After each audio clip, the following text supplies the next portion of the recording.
All right, let's start the recording and do a little bit more on this. So I think today what we're just going to focus on is just like going around and like doing final polish on things and making sure that it feels as good as it needs to for the low poly to be started. So obviously there's some things I'm going to do off stream after this, which is like the scales and stuff on the arm. I showed last week how to create those. But that's just like, I don't, it's not practical for me to create that tile level texture right now. I'll have to do that later. Especially because I showed you guys how to do that last week. It would be wrong to do it again. But I do want to add a little bit more details to things. Like this could use something. For sure.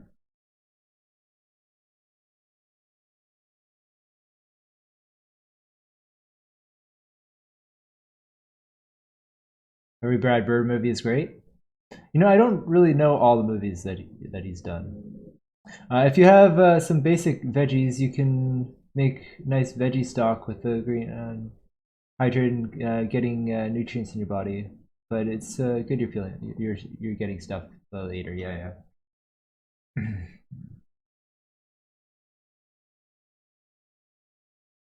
I think I should be okay. Like I'm just a little bit tired right now.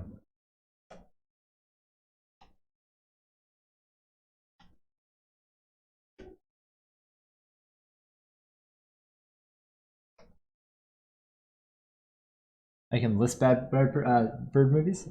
Ah, nice.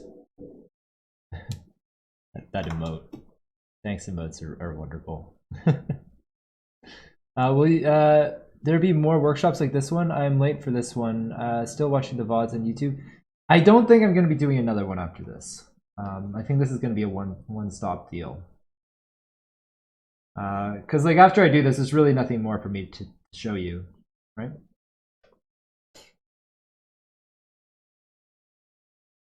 You'll have all my secrets.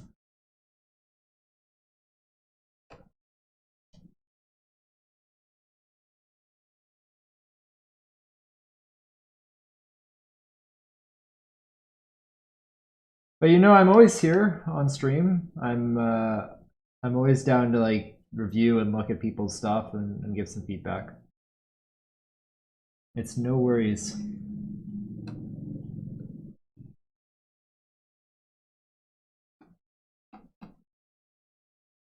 Iron Giant. Oh yeah, that's a good movie. That's a really good movie. If you haven't seen it, you should definitely see it.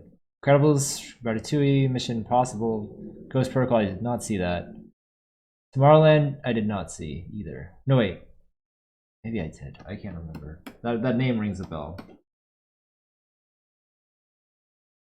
You heard about Epic buying ours? Yes, I did. Pretty exciting, but there's one vid that mentions that they have a hunch Epic will buy Maya 2 at some point. How feasible? I don't think that's very feasible.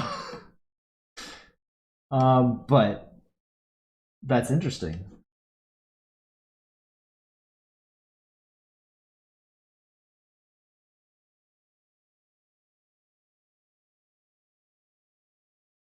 I'm curious to see what would happen if they bought it.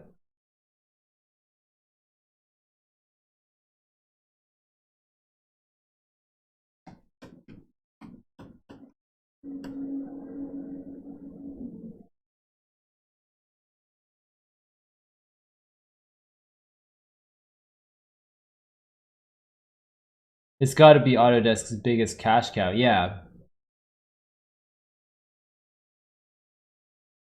I mean, I can't see Autodesk being like, yeah, here. But hey, I don't know how much money Epic has.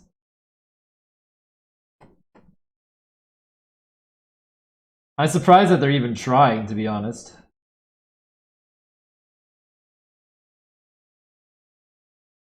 That's pretty insane. At current, Epic doesn't really own a 3D software per se. No.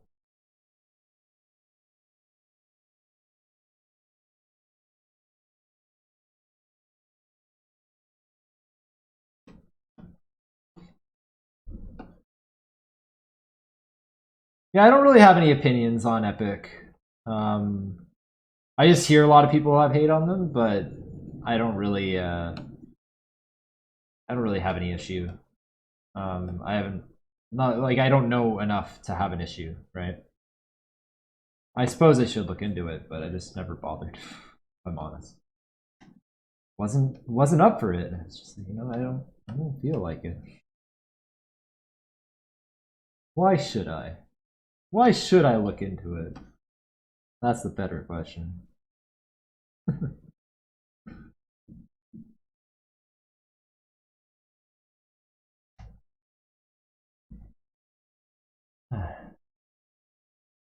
People hate Epic because of data mining, but doesn't every company data mine?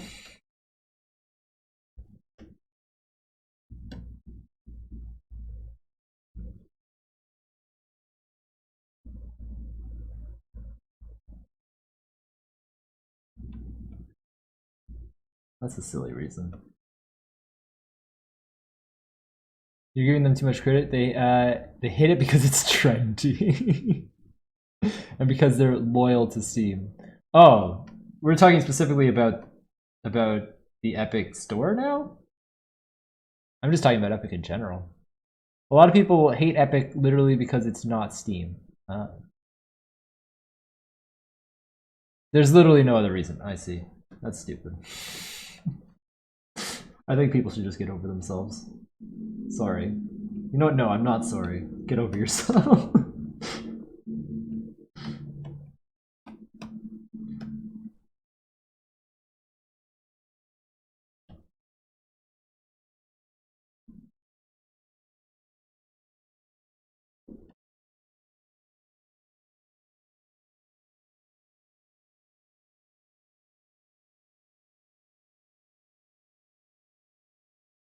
They finally add a cart after 9 months to the store, so there's that. I guess, but that's not a reason really to hate someone. Sure, like there's like some UI issues. They're a big company. They're not just handling the store. They're handling a bunch of other shit too. It takes a while to make something good. I wouldn't blame them for that.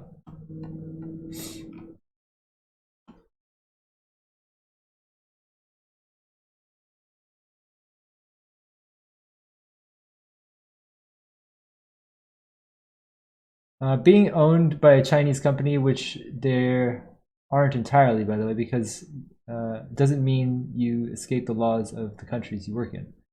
Yeah. They certainly didn't try to bully small indie devs. Nope. I guess what Couch means by bully, Curio, is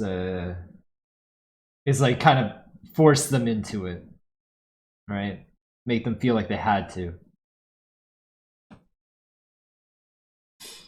Exclusivity, that too. They do take a small share, but they are known for being aggressive to get them on the store. Yeah, okay, yeah. See, that's exactly what I thought you meant.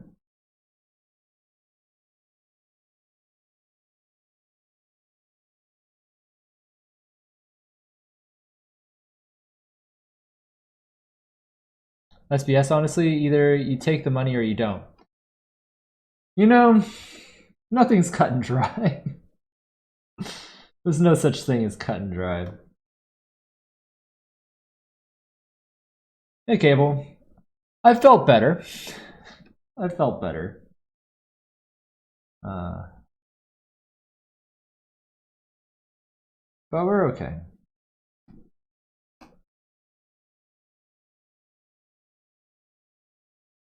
Just really, really low energy, right?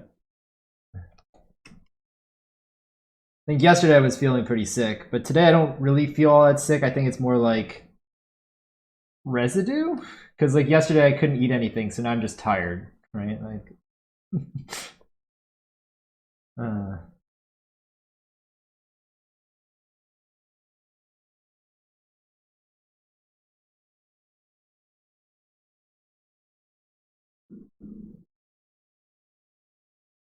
the money they get from Epic, they weren't gonna get from haters who don't buy anything if it's not on sale.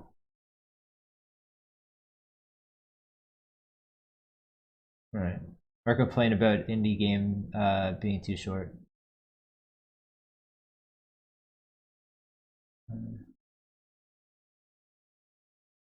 Yeah. That doesn't mean they should get bullied by a bigger company. Yeah, I don't know. I don't think like, but that's the thing. Like when I say it's not cut and dry, it's like I just don't think that is the intention, right? Like Epic just wants people on their store, and they want to encourage people to be on their store. They're not trying to bully, but it comes off that way. At least that's how I see it, right?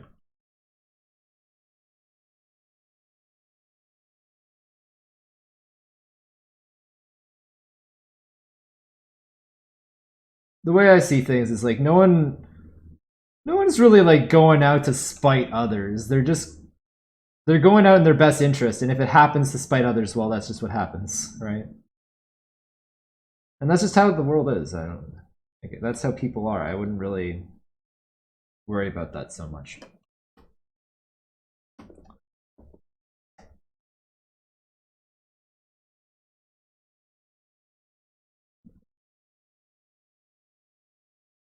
There are things that you just kind of have to be like, you know what, it's fine. Just let folks be them and carry on and be you.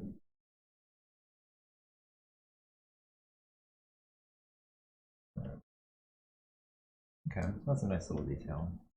I'm a little bit torn about the plainness of the feet here. I'm gonna look at some references of boots.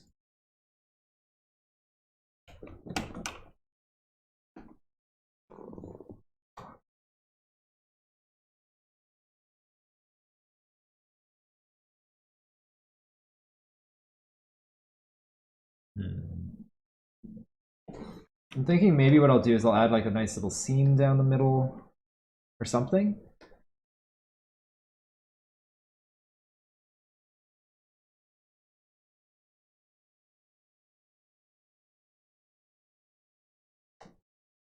It just needs something, right?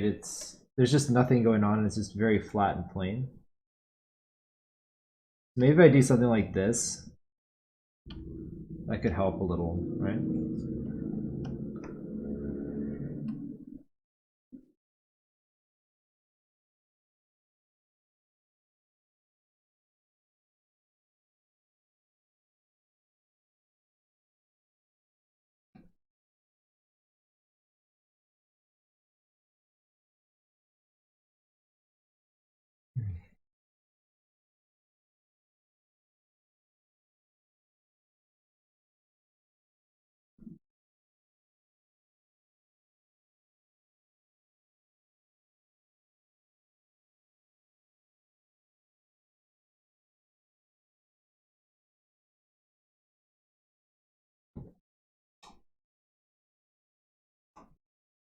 Oh, hey, Fro, how are you doing? Welcome in.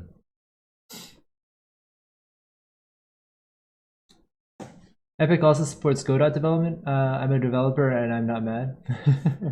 That's fair. Admittedly, I might have dev bias for Epic. Dev bias.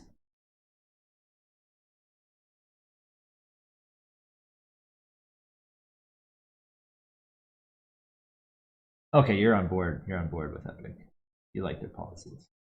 Yeah, I think like again, like I've heard mixed things, but they treat you well once you're on board. Monopoly is never a good thing. No. At least we know they aren't likely to pull an Amazon Gaming. Yeah, like the thing is, like, there's always Steam, right? So even if Epic tries, there's still Steam, and there's Itch, and there's a whole bunch of other platforms, right? So at least I'm not too worried there yet. Anyway, there are much more concerning monopolies out there. Is on Valve's side anyway. Yeah, that's what I'm saying. This is a stuffed stream chat. Shut up. No. How awesome is 6 feet under? I'm glad people enjoyed the game. If more stores had Steam bells and whistles, it'd be nice, especially with service like Discord.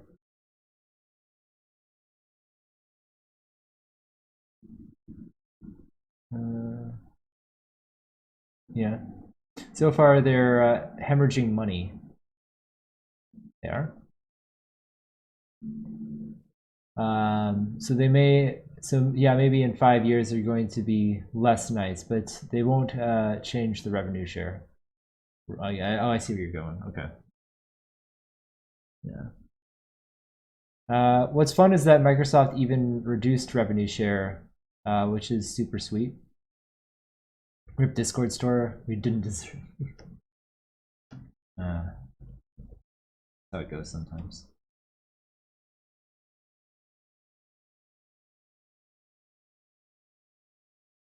That's how it is. Now my wonder is, do I add another? Do I add more belts? Oh, the question. Do we add more belts?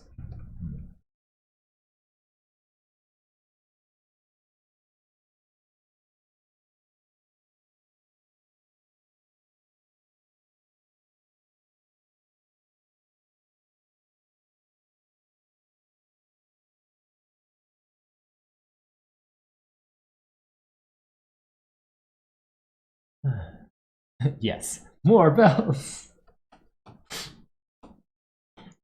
Yeah, I'm just wondering for this boot, right? I'm just like, what is this seam really? If I added this seam here, is it zipper? I guess it would be, right? Does the zipper make sense? Probably not.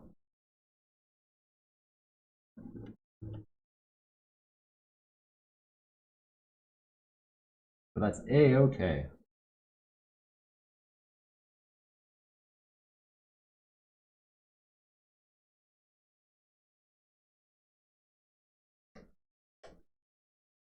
Alright. I'm ding up the rest of this armor. I realize I missed that.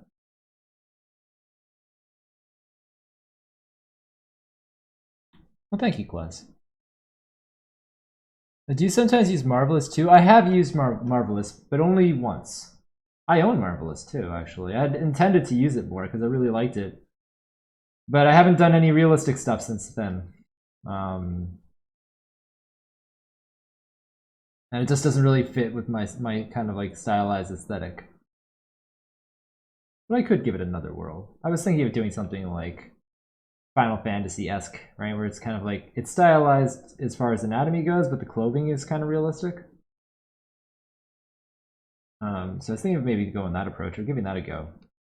And I might do that in the future, but right now I have a lot on my plate.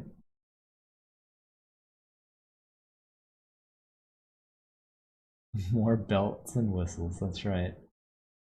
Then we'd have to call her Lulu, yeah. Belt dress!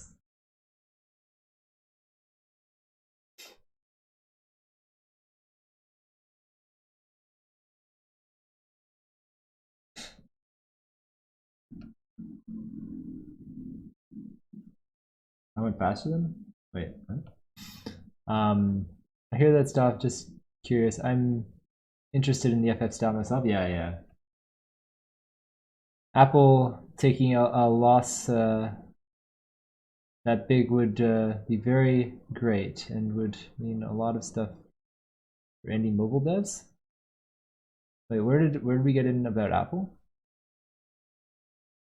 I hope Apple loses. That would be amazing, to be honest. Wait, Apple's argument against Epic in their trial, they want to prove that 30% is the right cut because Epic losing money with 12%. Oh, is this about the thing where Epic created like a store within their app that doesn't go through Apple purchases?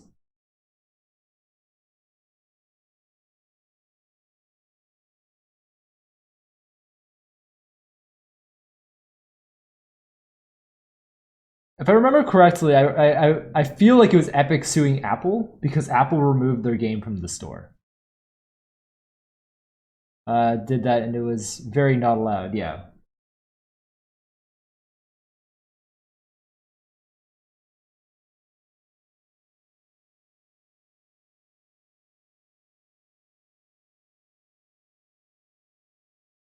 Either way, they are fighting, and it's kind of big case since it would change how a lot of storefront prices. Yeah. So you're thinking that if Apple loses, there will be less exclusivity, and then people can kind of like sell on their own without having to like pay fees. What is Valve getting sued for, bro? Cobra Panther is now following.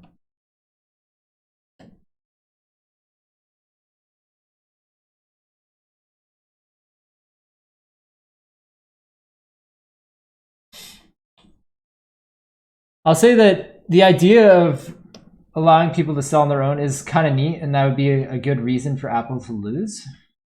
But I don't think realistically they could lose. That doesn't make any sense.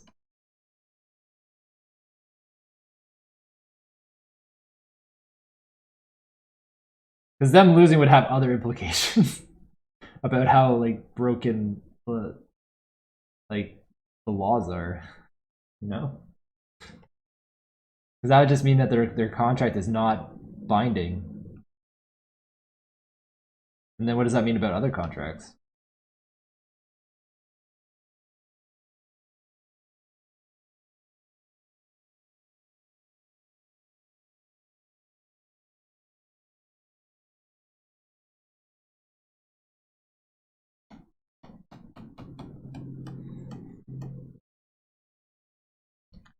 Apparently Humble Bundle sued them because of their rev share?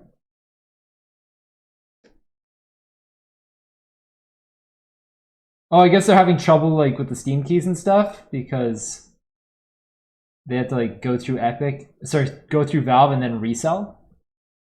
Because I guess they're technically a reseller. I'm annoyed because the new Ratchet & Clank looks incredible visually, and I'm sad that we're not getting that kind of game on other platforms. It could just be that it doesn't perform on other platforms. Yeah. Yeah, that's a bummer. I don't know. I probably won't get a new console for a while. But we'll see.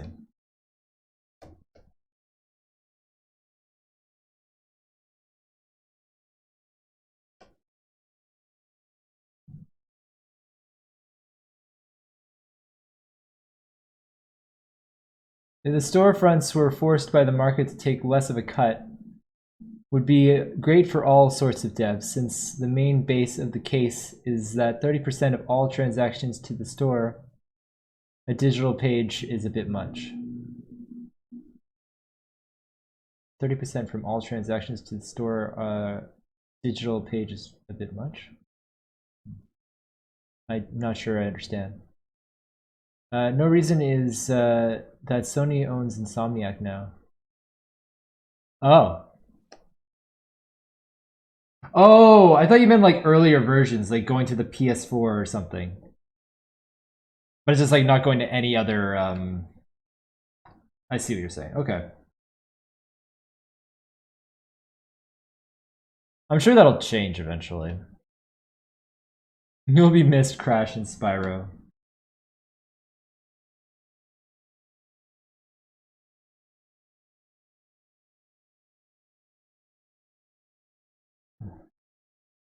Hey Queens, welcome in. The latest State of Play was a big Ratchet trailer, and they were just flexing the new SSD and graphics. I mean, fair enough. That's what's going to sell it, right? How are you doing, Dev Chris? Apple and many storefronts take 30% of all transactions. Yes. Hey, Pear. Video games, that's right. At this point, publishers don't believe in solo games, let alone platformers with a childish look. You need online stuff or microtransactions.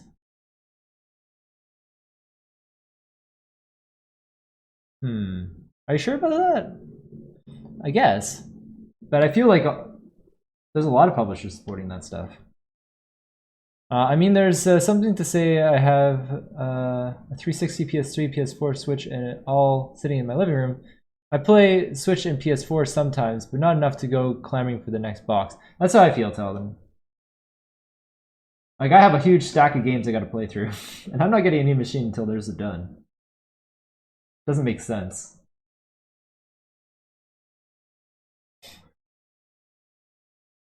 Sony and Nintendo are the only ones doing it. That's fair.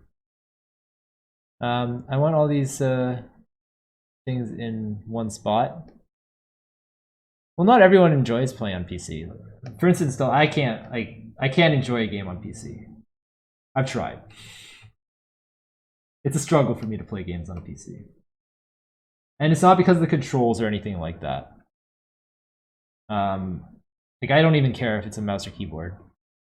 It's the fact that I work on my computer, and I can't relax when I'm on my computer. I can't separate my mind from work. So like if I ever try to play a game, I'll play for like 20 minutes. It's like I need to be working. And I just can't relax.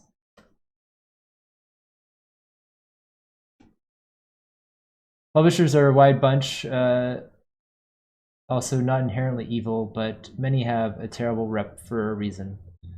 Computers no fun time. I see that it's an environmental thing. Yeah. I can't relax on my PC, my work PC, yeah. Yeah, and I only have one PC. I should get another one, because this one's starting to scare me a little bit. I live in constant fear that I'm going to lose everything.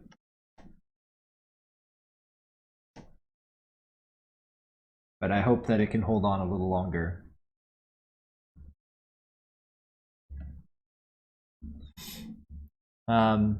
I'll play for like 20 minutes and then I find myself coding suddenly. Yeah. Good luck getting parts right now. Yeah, exactly. That's why I'm just like, please survive a little longer for me. I need this. You share that fear? Yeah. I like in the my plan now is I'm actually gonna have 2 computers. Fortunately, I have my work computer under my desk too. Like my work. We took our machines home when everyone started to work from home. And I have that. So if anything goes horribly wrong, at least I could maybe like slap my drives into that and recover files that I need. I shouldn't do that, but if it's like the worst case scenario, that's what I would have to do.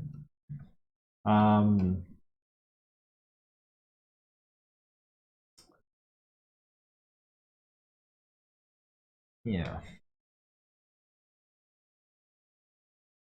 But I think down the road, my idea is I'm gonna build a new PC, and once I have that up and running and working well, I'll revisit the one that I'm currently using here, and just fix things that aren't working quite so well, like replace the motherboard, and I think that's the biggest thing is the motherboard. Maybe the video card. Well, the video card's pretty okay, but yeah, it's mainly the motherboards and maybe the CPU. If it breaks when I try to move it. But I don't want to do that because like this is my only system, and if I don't want to mess it up right now. But if I have another system that's up and running well, then I'll be okay. And then I'll have a backup, right? So if anything goes wrong, I'll have another machine that works well. Sony and Nintendo fund more risky projects because 1, they need exclusives, and 2, their reputation is good enough to sell the game. Yeah. Other publishers don't feel putting the money in. There's also Devolver. Devolver seems very, very good with indies. Bunch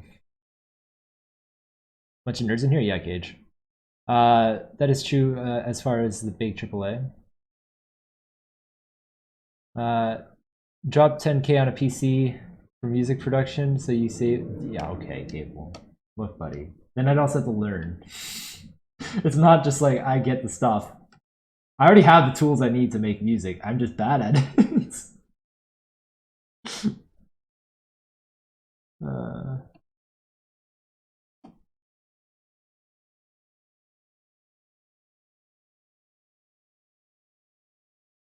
Cage is also a nerd, yeah, but he likes to call us nerds. It's fine.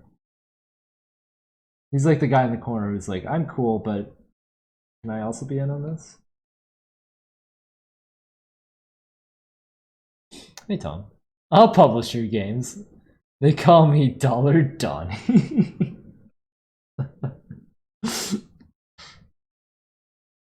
I just imagine you, Tom, on like a street corner, just like going into people like, want a publisher?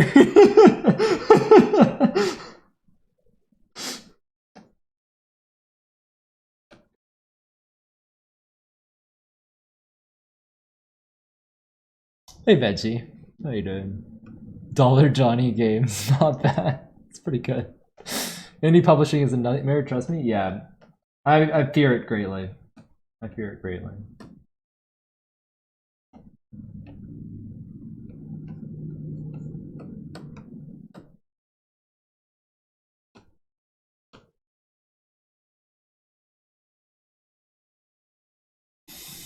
Tom opens his trench coat.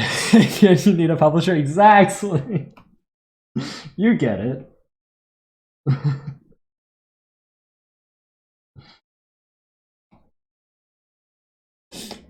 Publishing is essentially investing with a marketing arm. Yeah. I'm so far away from a product I'm not scared too much. Backstreet Publishing. Backstreet Publishing. There you go, Tom. You got a company name.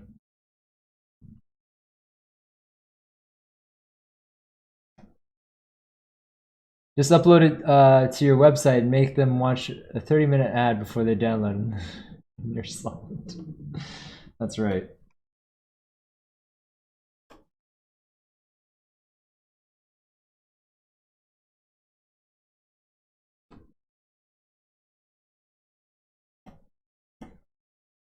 But yeah, I'm nowhere close to publishing any games either. But it still scares me a little bit because it's just like I don't even know where to start. It's the kind of thought is just like, is it?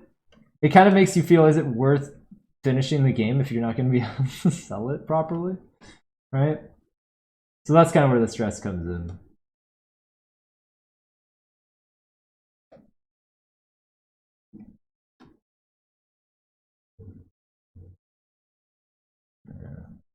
I think what I'm going to do is, yeah, I'm just going to touch up this metal. We're going to work on the braid and the hair a little bit.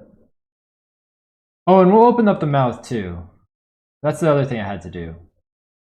That's a good thing to do on stream, actually. That's a good thing to show. I'll do that next.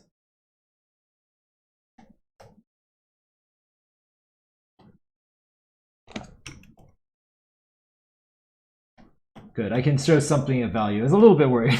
Like, is there anything valuable I can show you guys today? I don't want to just show all the same stuff, because like I've shown how to do all this, right? You guys know. You know how to do this.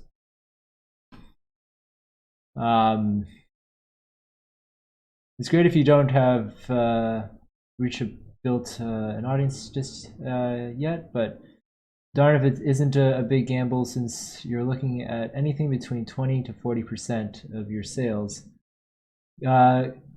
going to them on top of any storefront cuts. Oh yeah, no. I have prototypes and that's that. Yeah, that's fair. The closest game was close to publishing had my Team Implode. Team Implosion is prominent. I have a hard time with that. I've only had one successful team project so far.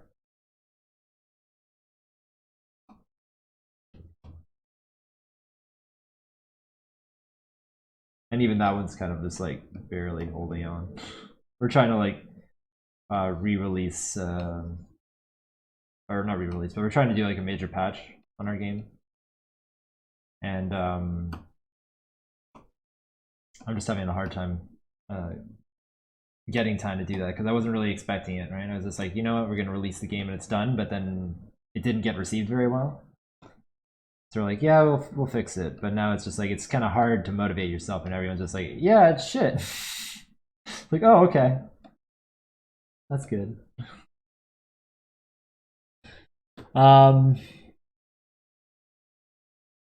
I don't remember seeing one on the storefront. No, wait. Oh, did Kev work with a publisher? I don't think so. I'm pretty sure Kev is self-published, but I think he has worked with publishers. I believe in the freemium supremacy. Give shit away. There are a lot of great smaller ones who are really good to work with. They usually will end up doing extra work for you for free. It's just you have to find them, which is the problem, right?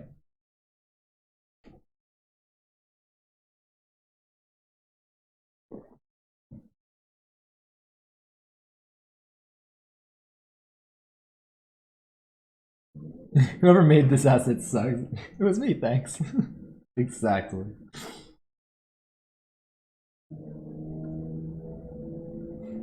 Man, that was a major hit to my like self-esteem. It's just like, oh, okay, thanks.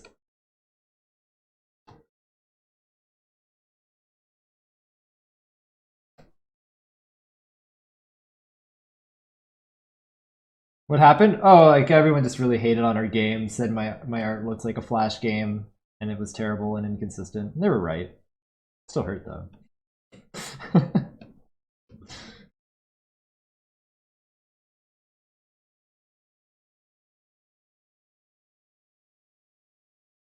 um, the game will likely get pirated in some shitty Russian website. There you go. Just go to the publisher that gives you the least trouble and you're solid. Yeah. The game was a game jam. It was kind of Pounce Attack Pumpkins PvP arena. The game won the Epic's big game jam a few years ago, but Implosion was bad. I really loved the style and the environment we did. Yeah, go ahead, Bensi. I can't share it just yet, but I'll share it at the end of the stream. If you want to like ping it to me or share it on Discord, you can also share it in the chat. I'm not going to be sharing stuff because I'm recording this for YouTube, but I'll have a look at it after.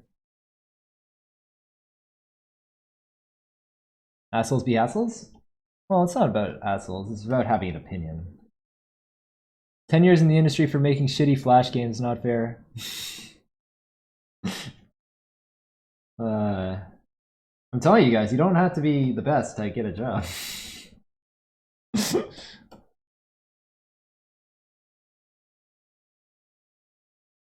Hey, Albeglin, how you doing? Good time zone?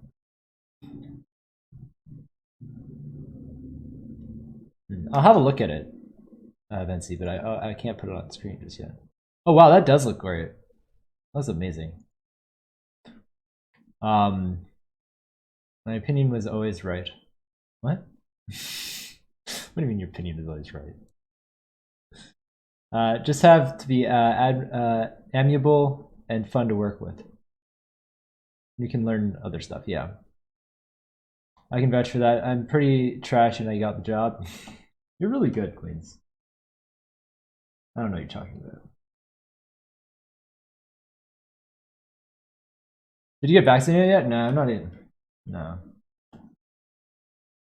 I'll get vaccinated eventually, but I'm not in a rush. What am I gonna do?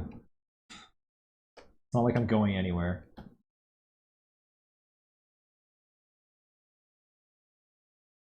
Might try and just say fudge it and self-publish that game. You could, why not? Psh, not good enough? That's the spirit. Always push yourself to be better.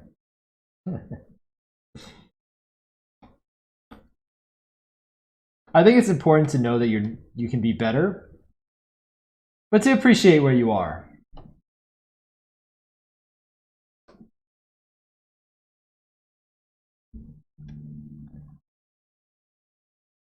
Shut Matt, your skills are always improving and people want to work with good people. Be proud of yourself and don't call yourselves bad. Thank you.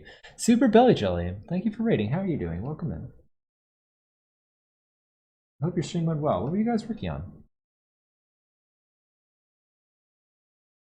Currently, it's easier and being lazy playing around with gem shader. You know, that's fair.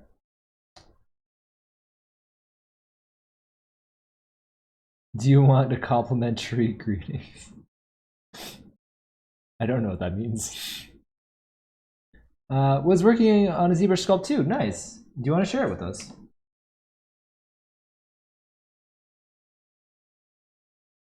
Okay, I'm gonna open the mouth on this character.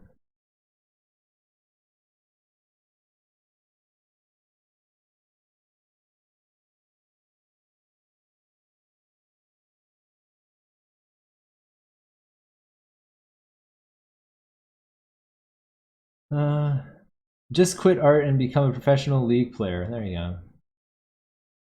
Face is cute as F. Thank you. I don't either. Don't worry. All right. Okay.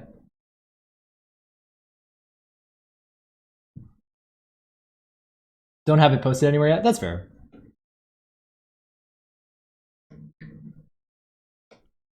Okay. So what we're going to do is we're going to open the mouth up because we'll need to create the low poly, and that's not going to work for us, right?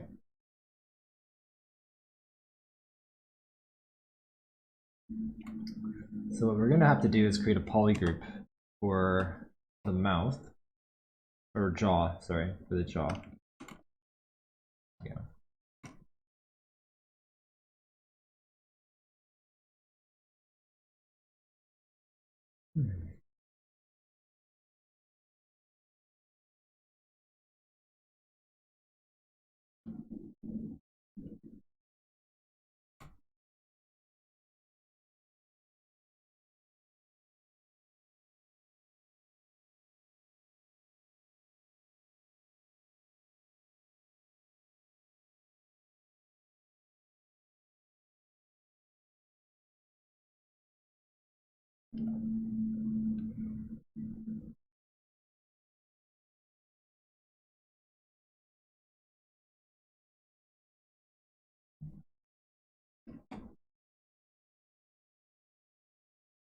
There we go.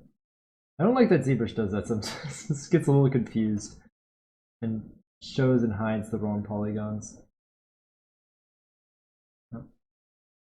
Now look here, buddy. I need you to mask off. There we go. I think I got it. Oh, that's right. Raw.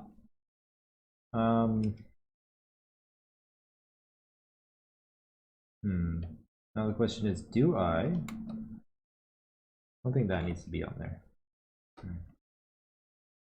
I'll just polygroup that. There we go. We got a polygroup for the jaw now. I'm wondering if I want to do more, but I think this will do, right? And then we'll just bump it up a few divisions. Not that many. Just a few. Yeah, that'll do it. And now, we'll just hit Control on click, just to kind of soften that selection. I just used the polygroup to, or the mask. But yeah, I guess, yeah, I've used the polygroup to create a mask by hiding the rest of the model. This is a better time for a nice classic transpose tool. And make sure perspective is off, otherwise the jaw might collapse upon itself a little bit. I'll just open up that jaw a little bit. Doesn't have to be open a lot, just enough. Just enough that you can project it. This will also allow us to kind of fix up the lips too. The lips are all jacked up, you can see.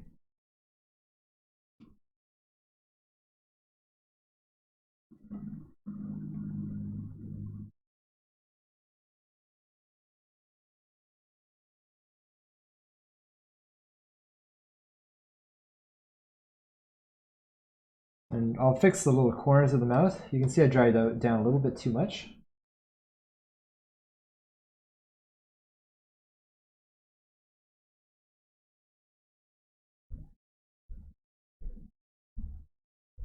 Okay.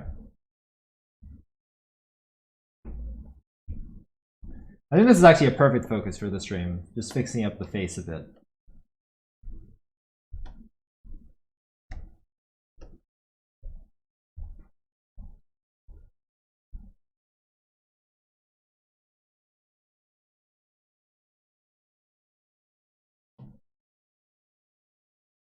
Honestly, I probably should have done this a lot sooner.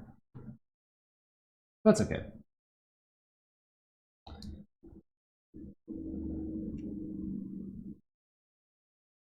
This is the gem shader? Alright, I'll have a look at it. Oh, that is pretty. Very nice.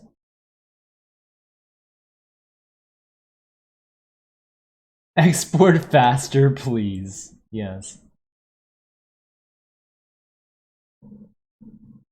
Looks like MK Fatality now. Yeah, that's right. Hey, Pods, welcome in.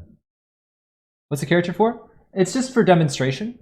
Eventually, I'm going through the process of creating a character, from design to modeling to implementation into a game engine. So we're gonna finish this up, and then after it, we're gonna rig and animate, and then we're gonna throw into Unity, and then get just some controls set up, so that you can kind of just like run around and like a circle. That's the plan anyway.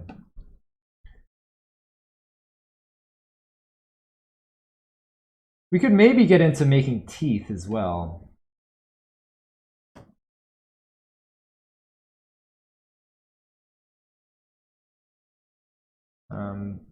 That might be a good idea.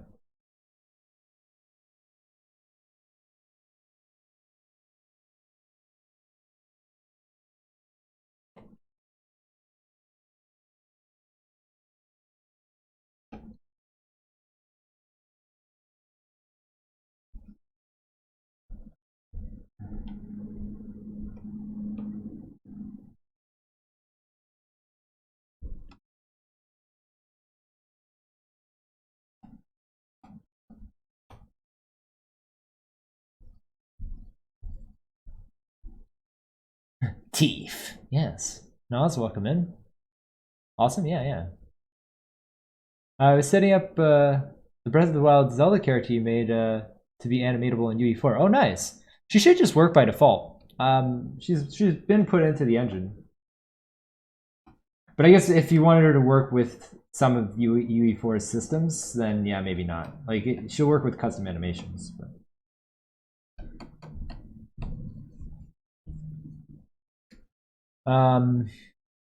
I'm used to doing stylized 3D, and now I need to do an anime figure for work. It's so damn hard to get the face right. It is hard. YouTube's VODs are pretty much clips straight out of the stream. If you want to learn how to do retopology, there are plenty of tutorials out there. Yeah, for sure. Was Clev asking about topology? Did I miss that? Oh, and Mark, welcome in. I missed your message too. Do you explain? I will be explaining the retopology workflow as well. That'll be next week, Clev. So next Saturday we are going into retopology.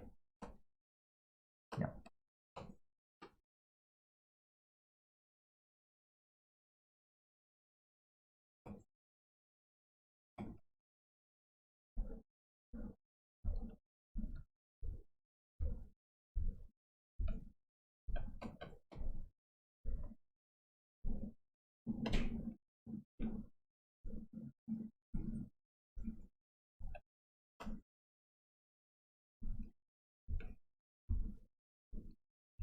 Okay, I need to fix this mouth pocket, clearly.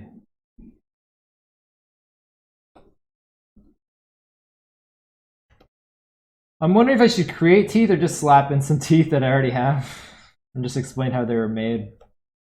I might do that. I might do that.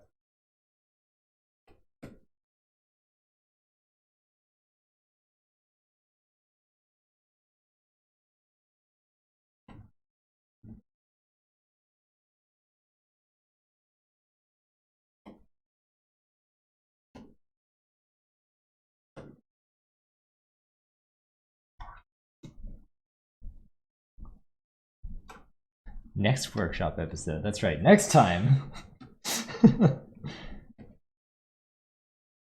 Next time on the workshop.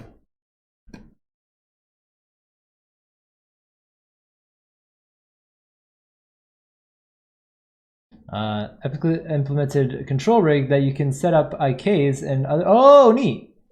That's cool. Do you see your topology when you see yourself reflected in the mirror? No. No. That'd be funny though.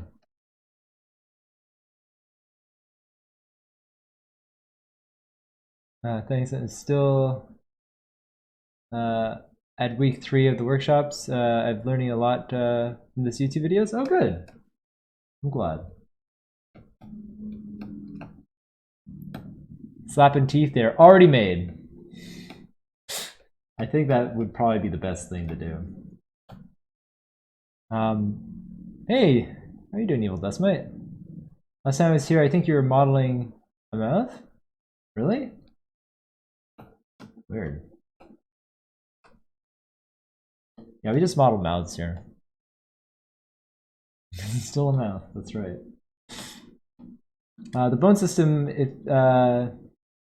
itself feels logical for me to use, create stuff, but some of the controllers fudge up when you reload the scene. Interesting. I sometimes blink and see the topology in objects. I think I'm losing my mind. You've been spending a lot of time in topology. Oh. I have way too many other things in my mind for that to be the first thing that comes to my head.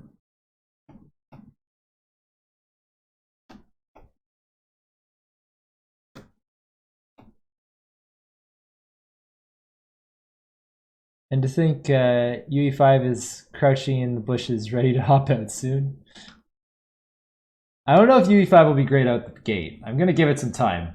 I think it'll need some time.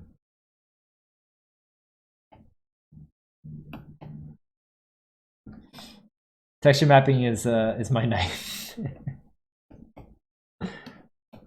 You like the unwrapping portion? Are you unwrapping objects too? Oh man. Just imagine just seeing whatever you look at just unfolds. That's just freaking what's the word for that? Well, it's some type of horror. But there's a specific term for that.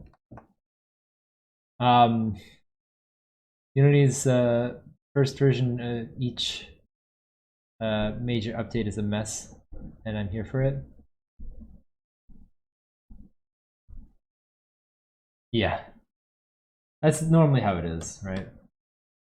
Because the thing is, no matter how much you test it, it's never going to be the same amount of testing as millions of people trying your software, right?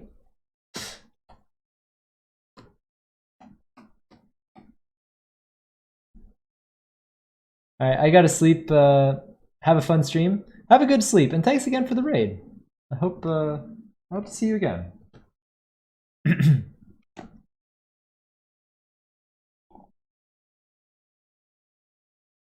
That's how I've been figuring out UV maps mentally unwrapping objects.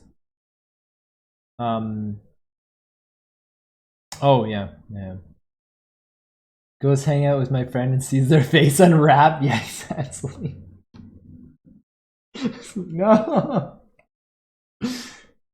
Not like this. Not like this.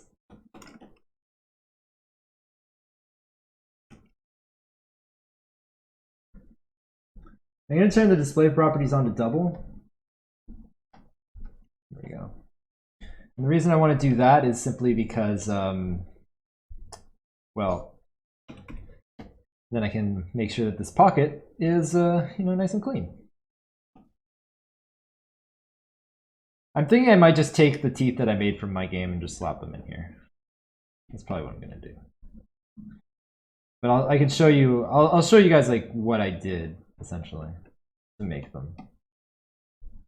We'll do the easy bake oven thing, where it's just like, here it is, and here's the final. Or cooking show technique. That's the word I was looking for. The cooking show thing. That's right.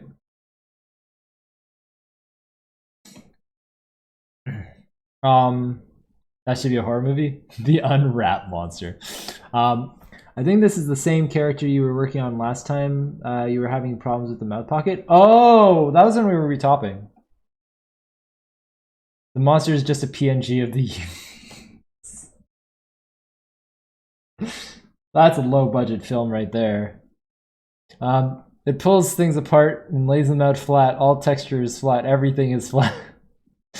The movie ends with the character realizing they're all in a simulation. Yeah. We're all just 3D models.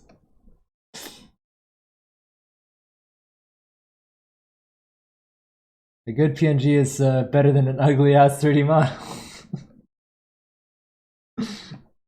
Fair.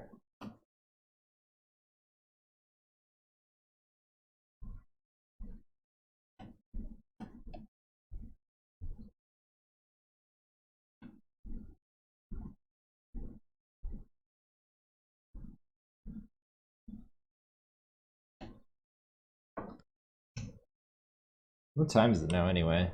I have no way of checking.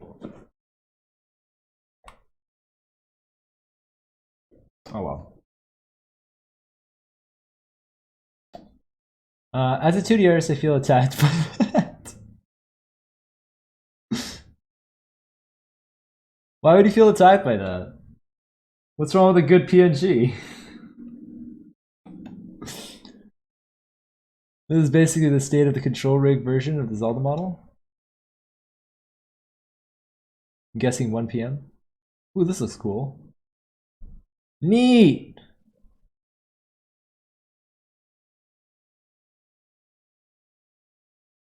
It blows my mind that they have a rigging system in Unreal. That's crazy.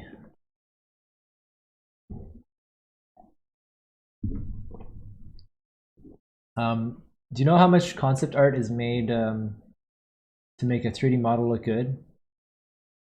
Lots. I most certainly do.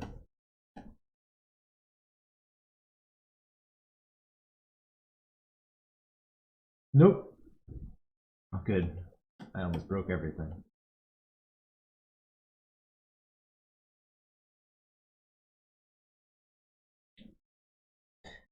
Haven't figured out how to make good, how to do the eyes. Oh, you mean like having a look at control?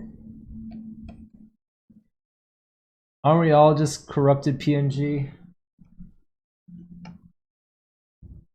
Yes.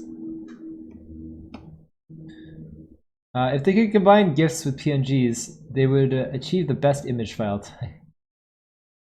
They have animated PNGs. That's a thing. I don't know how you make them, but it's a thing.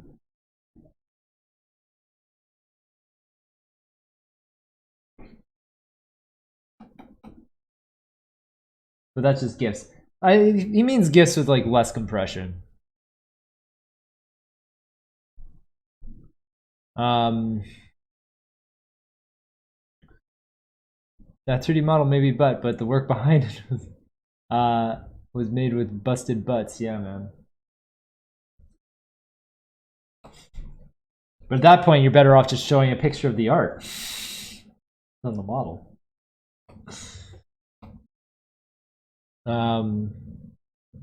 That's how I mean a good. Yeah, exactly. That's kind of what I was getting from Vinci.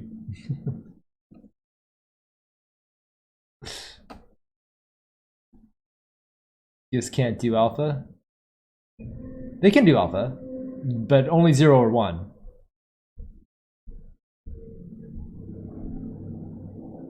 Can you show us how to use GIF export in ZBrush? I've never tried to export a GIF in ZBrush. I usually use other tools to make my GIFs. You won't see the cursed side of the model from the final render, don't worry. We did not bust our butts for a picture of the art. Okay. But then no one sees your art. Fine.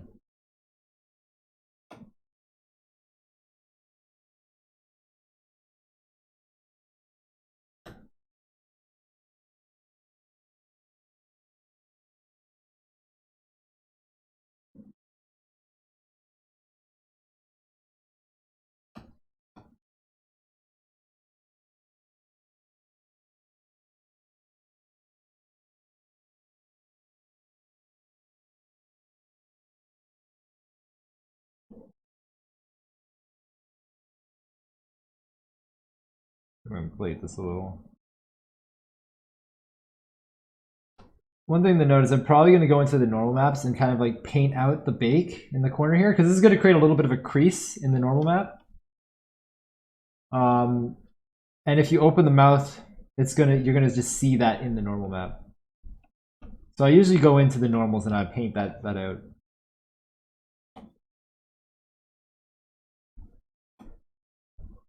But we'll go over that later. But good to know while I'm showing this, I think. Yeah. Just so you know what you're getting into, right?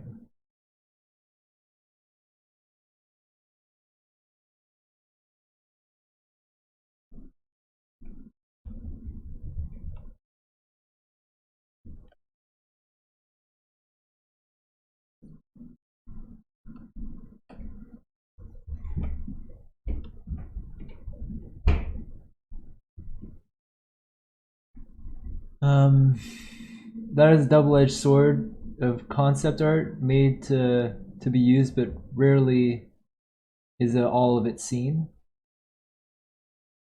Yeah, it's very true, unless you have like an art book. Just make LED 3 models and call yourself a low poly artist. There you go. Love seeing concepts process getting the evolution of design. Yeah, it's very cool to see. Spent 3 weeks on a lot of art that only 2 people will see. Yeah. I want a normal map of Cable's body. Oh, that's a bit sensual.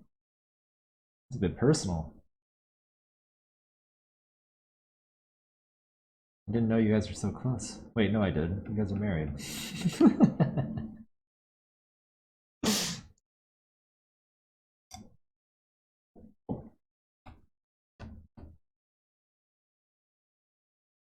Unmap him slowly.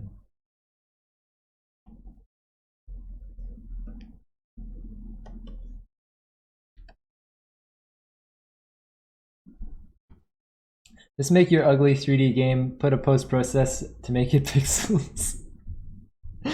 That's right. And call it 2D. Fancy, don't give away all the secrets.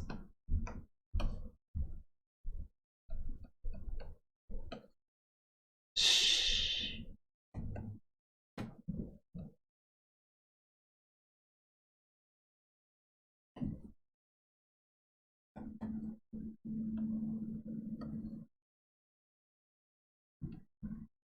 It's called retro, where you make shit-looking games and call it old style. That's right. That's how I roll. Gotta make that shit art.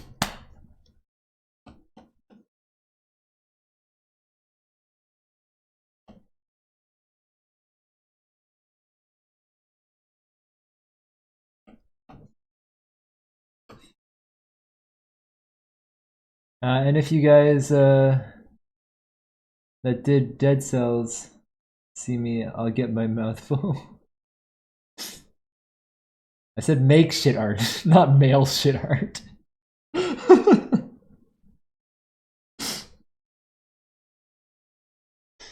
pixels can't go that far. Can't they though? Make and mail shit art.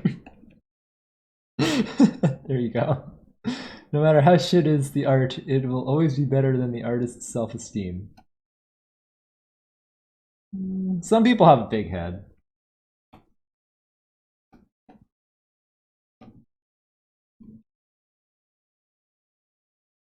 Dang. Dang. That's the attack sense. Dang.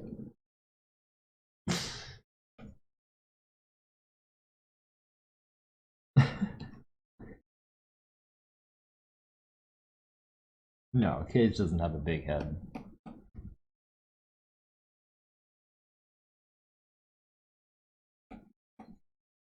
He's actively trying to be better.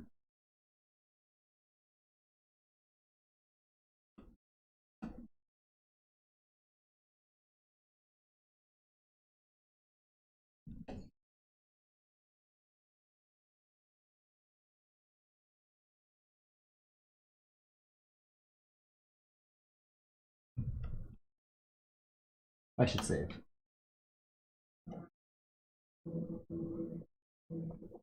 Oh my god, evil. That emote. That is that emote. Forehead. Oh my god. And the face on that guy too.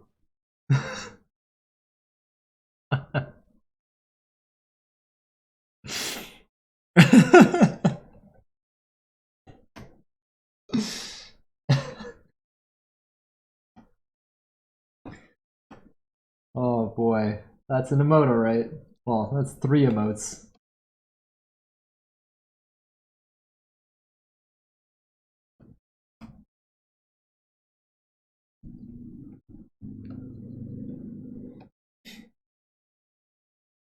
Lunchtime, don't forget to hydrate? I will not. I know it doesn't count as hydration, but I'm also thinking of grabbing some tea in a minute. Tea is the opposite of hydration.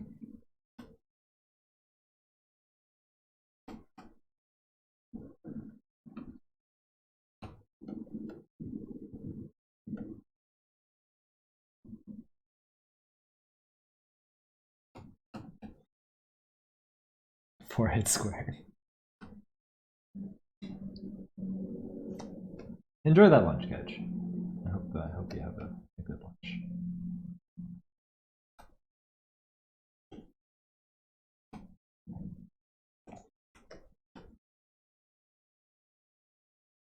Ah.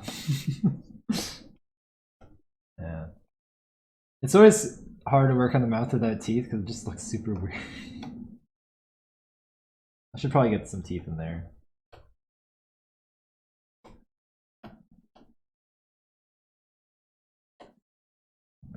I'm gonna hide my screen for a minute, just because I don't want to accidentally open any work files while I'm looking for the teeth, and then I'll just throw them in there. Just give me 1 second while the screen will go black.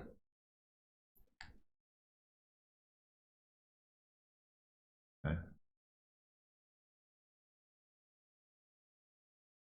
Oh, it's only 10:30. All right.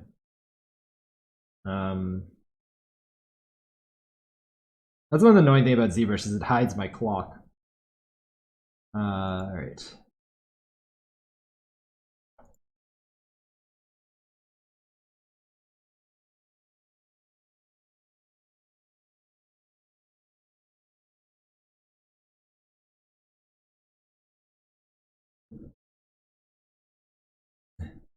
Make tea, eat snack, stretch. Yeah, I'll definitely be doing that in a minute. Not sure you do, in fact, absorb more water from tea than it might cause you to expel. Interesting. I was told the opposite. For the Zelda rig, how do I offset the eyes when they turn it? Because it's always looks bad when I tried. How do I offset the eyes when they turn? I created preset poses in Maya. At the end of the stream, I can show you what I did.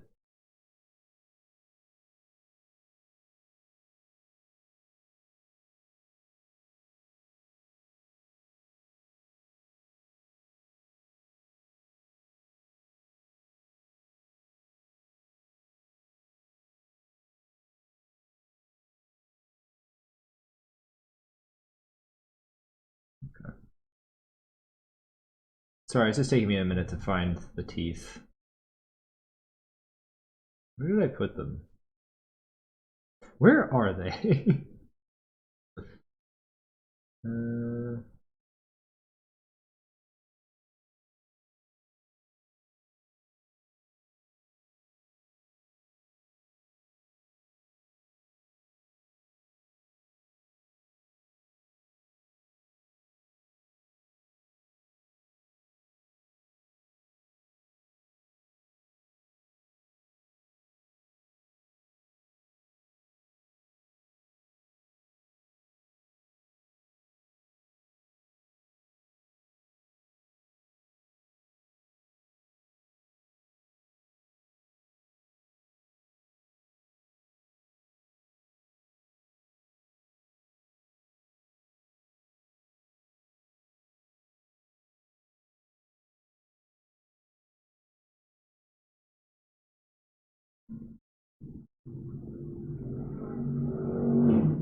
Huh.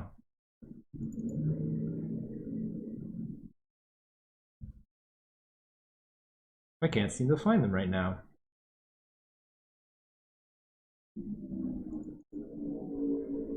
I wonder if I accidentally deleted the file or something.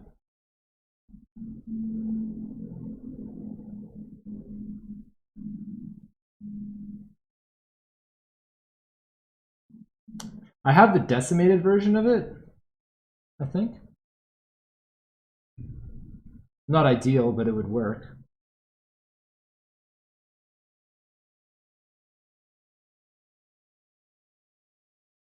Oh, no, I don't even have that.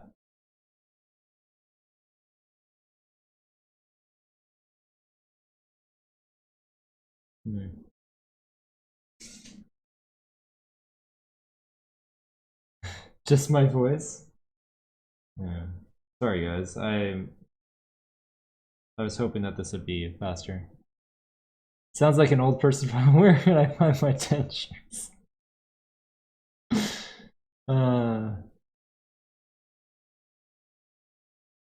Where's your phone or watch? In my room. They're both in my room. I forgot them.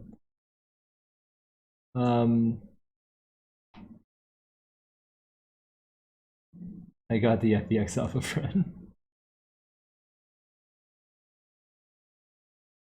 Import arrows, sculpt. Well, that's the problem. That in all the characters sculpts is I just have a proxy strip for the teeth. The teeth I've made in a separate file.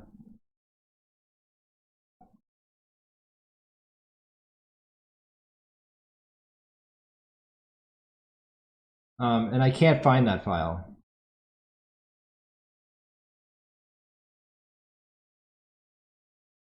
And therein lies the problem.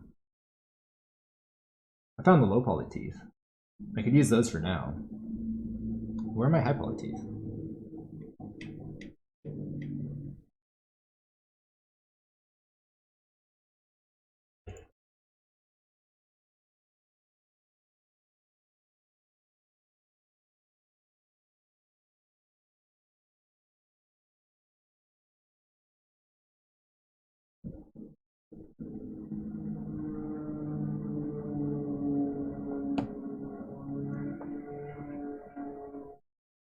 Let me see if any of my characters have the teeth included.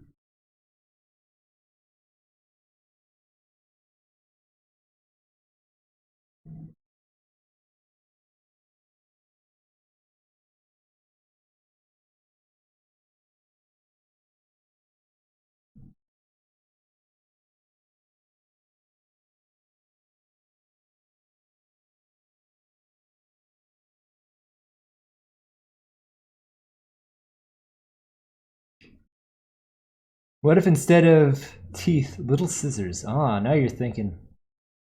Hey fish, welcome in.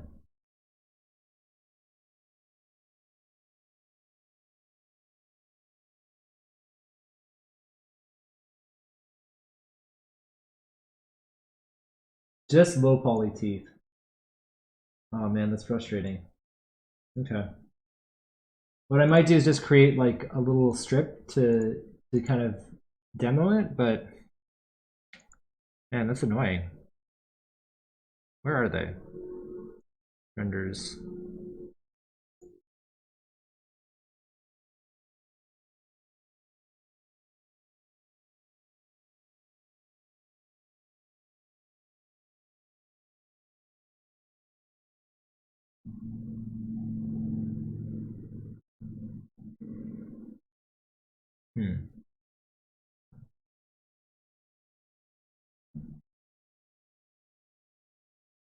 Well, okay.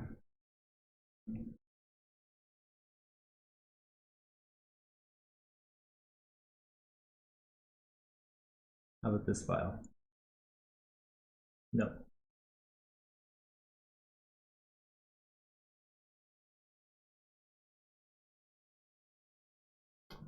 Nope, nope, nope.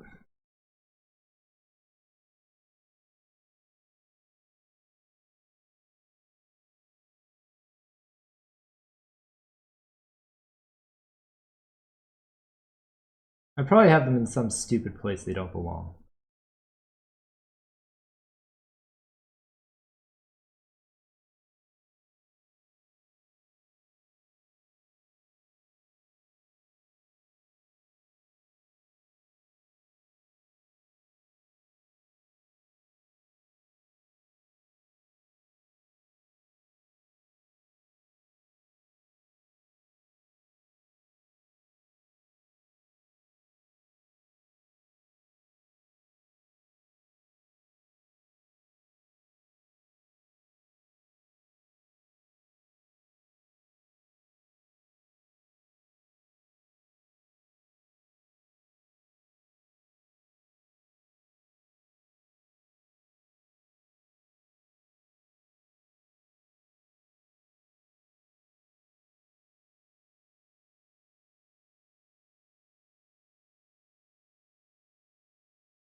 At times,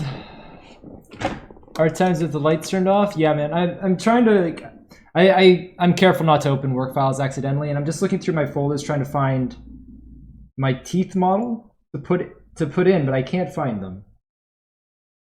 So I'm just struggling a little bit, and I'm sorry about that.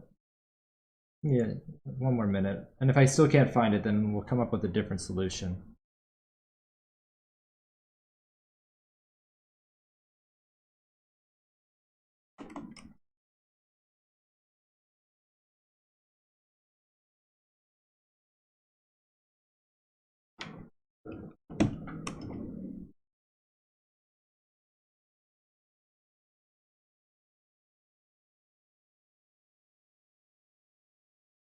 Okay, well, you know what? This is about as good as it's gonna get. I found them in a Maya file. I don't know, man. Okay. That's fine.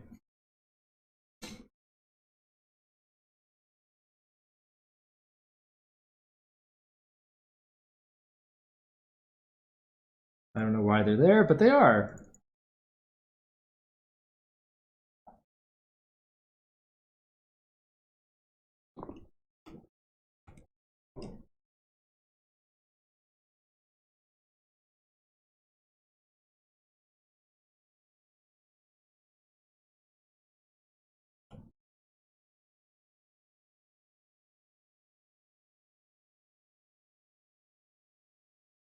Okay.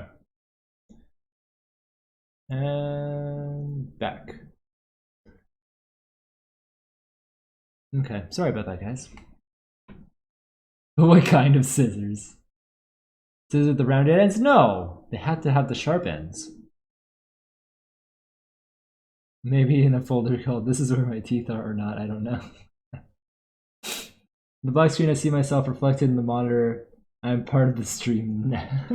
There you go. This is fine. Yeah, there they are. There are the teeth. So I can kind of show you what I did to make these. Don't do what I did here, where I kind of like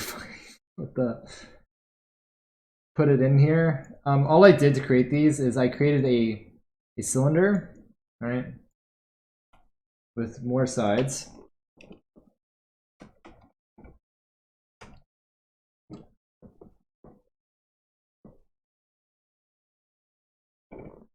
Right, maybe more than that. Anyway, that's not the point. So I did something like this, right, and then delete this or whatever. Shoot it backwards for the molars, right?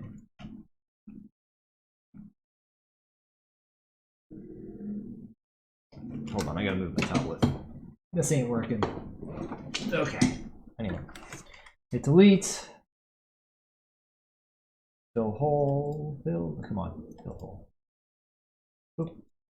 And then what we do is just get rid of all these guys, like so. Yeah. And we make sure that this is nice and clean. Topology, right?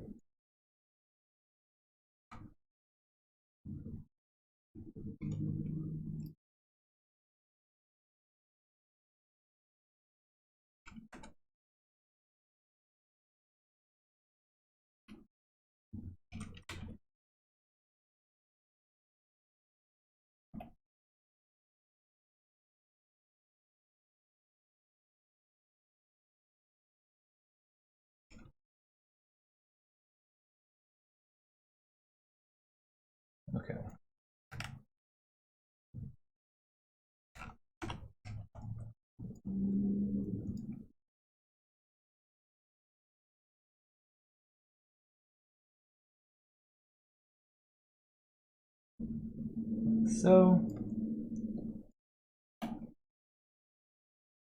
Actually, I'm going to delete these guys.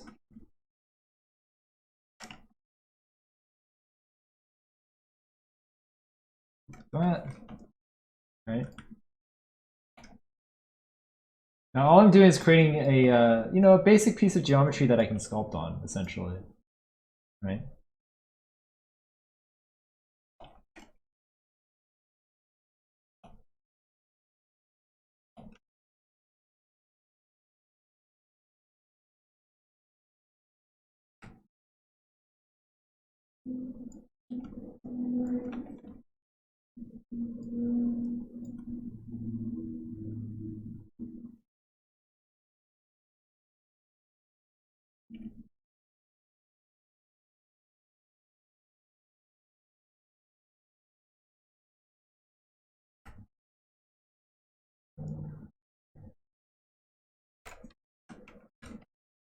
Okay.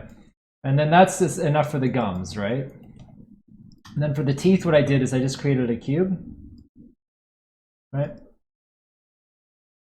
And I extruded that cube upwards into like a kind of pinch, right? And this is essentially just one tooth, right?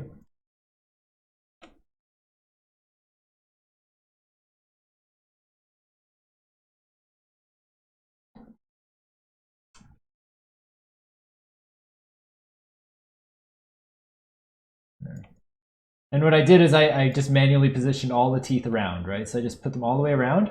The molars I made a little bit differently, so I created a duplicate for the molars. And actually a duplicate for the eye tooth as well, or the canine. So I actually had 3 types of teeth that I used, right? Oops. Well, it's just not doing it for me. Right. Cool. So yeah, then I had the canine. You could add a little bit of a curvature to this too, right? Because teeth are a little bit curved, right? I don't know, I can pull this out. And then this is the molar, just a little bit more. Oops. The molar I did a little bit differently too. I kind of extruded this inward as well. Like that. And the reason I did this is so that I could, because the molar has this kind of like indent crease in the middle, right? So I just kind of did this. And this, right? So you can kind of see that that's essentially what the molar looks like. Obviously, I did a little bit better than this. It gives you the idea, right? Probably do something like this.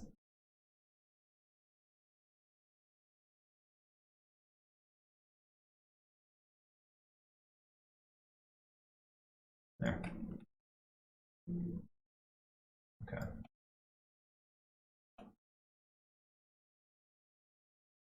Yeah. That's kind of how I did the teeth, right? And then I just placed them all around, duplicated them, and flipped them over. This was just a cube, and I sculpted on it. Oh, the topology on the teeth? Yeah, like this is subdivided, right? This is what I sculpted on. It's a little bit lower res than what I sculpted on because I brought it in here when I was working on making the low poly teeth. That's why it's in a Maya file, because I had it for reference. But that's essentially all I did. And then I brought it into ZBrush and I sculpted on it. Wow, Nommers. That's right. Looks like a great piece of corn, exactly. But anyway, you'll notice that this is like a perfectly straight cylinder. That's fine. I just need something to sculpt on, right? Like you can subdivide it and then you just sculpt on it. You can actually already see, if you look closely, like, because this is subdivided, you can see the pole, right? See pole there, pole there. I did the loop in the back a little bit differently, but it's the same kind of idea, right? The loop is just down here. Gives you the idea, anyway, right? So that's all I did. And then I brought it into ZBrush and I sculpted on it.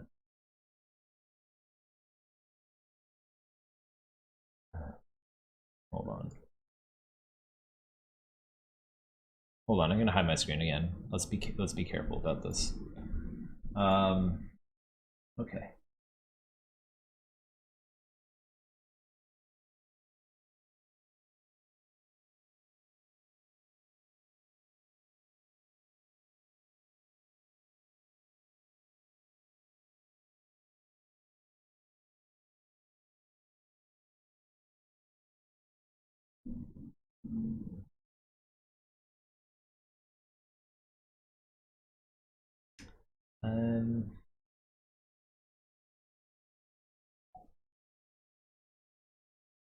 Okay.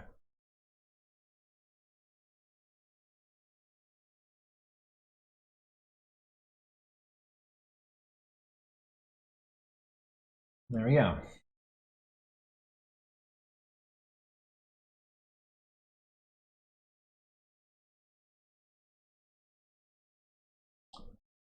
Just frame that. Teeth! They're teeth, guys. Look at those teeth. They're a little bit simplified. Like, obviously these aren't realistic teeth. I kept the shapes very, very clean because it was just stylistically what I wanted. Whether or not it'll look good on her, I don't know, but I think it should.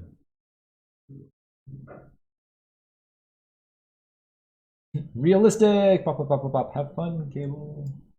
Have fun with your realistic teeth.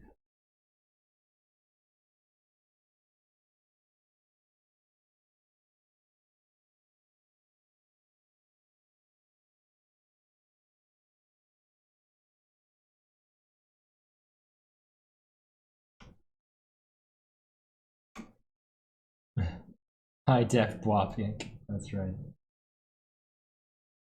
I just imagine Cable modeling Bobcat very, very realistically with, you know, realistic teeth and fur.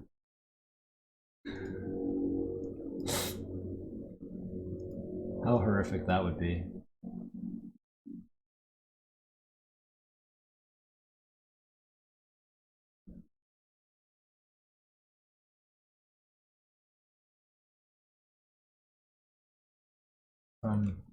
Excuse me.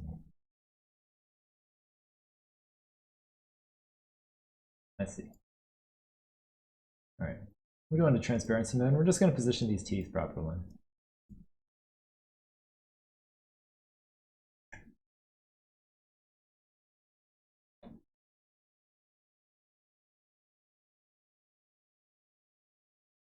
I'm going to reduce the subdivision level on these teeth just to kind of show you how I approached modeling them as well.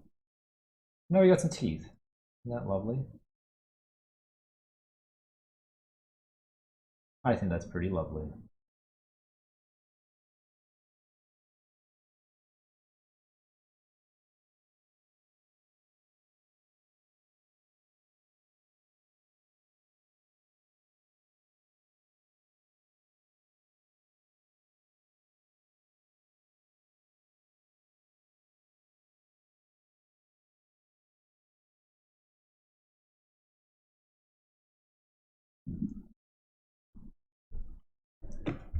Okay.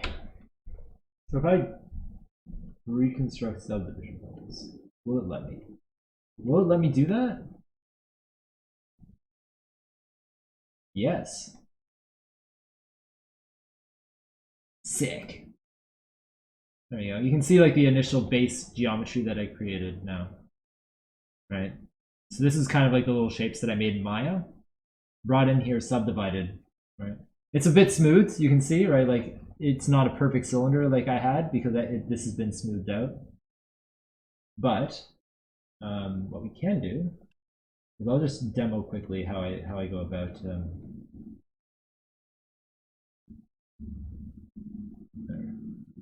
Okay. I'll just knock off a few subdivision levels, just enough to demo, I guess. I'm more worried about the teeth.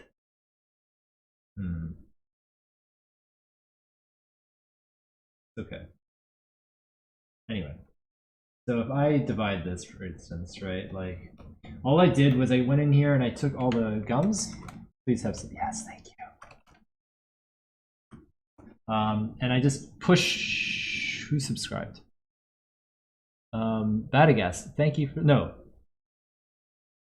Joe, thank you for the sub. I don't know why it didn't show. I moved something by accident. I'm sorry. It's been 3 months. Yeah, man, that is a lot of time. Time does fly, doesn't it? She still has both eyes. She just thinks eye patches are cool. Well, one eye just doesn't.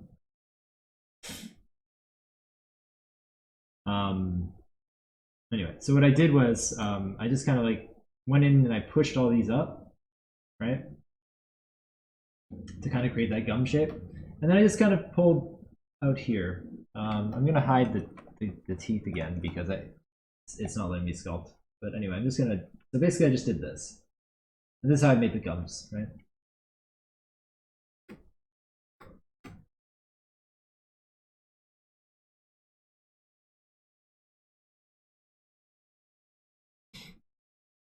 But yeah, in all seriousness, guys, I keep both eyes in there because I think it helps me structure the head, you know?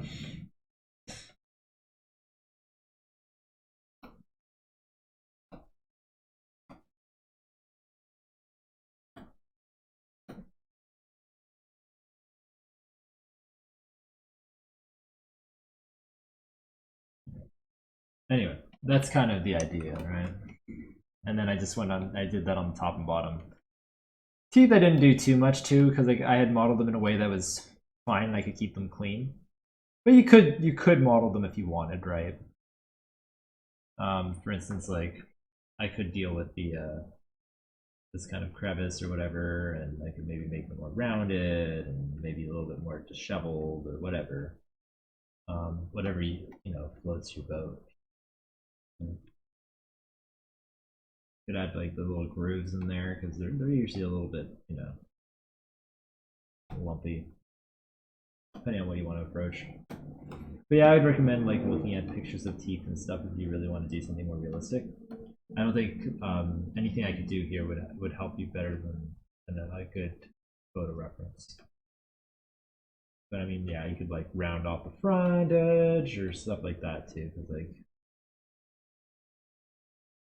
anyway, there's a number of things you can do to make teeth a little bit more realistic.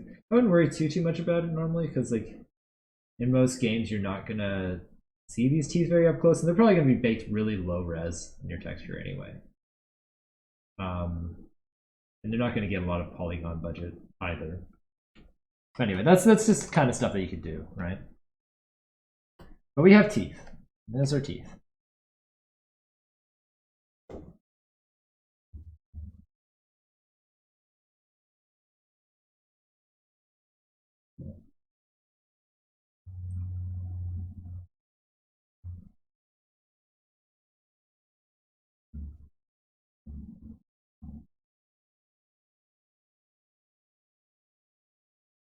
I don't want to pull her cheek back a little bit.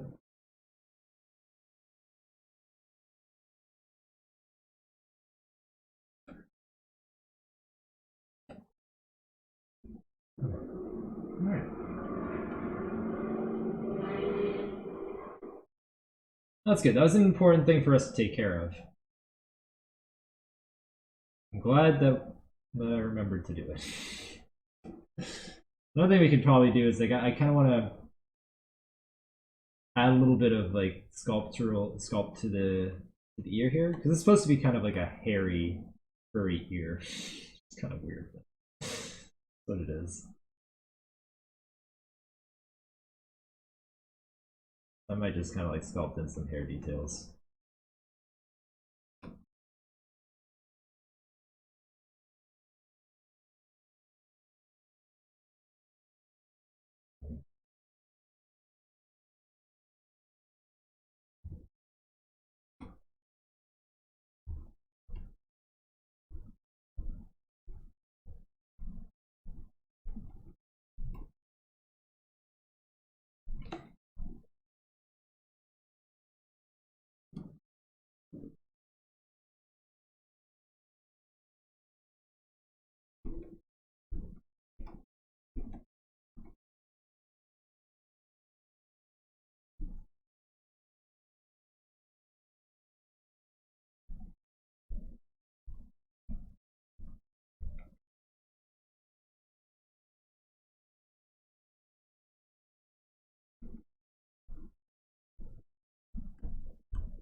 But yeah, wherever we end up, that'll be. We will be moving on to the low poly next week for sure. Right? I'm not going to put that off any longer.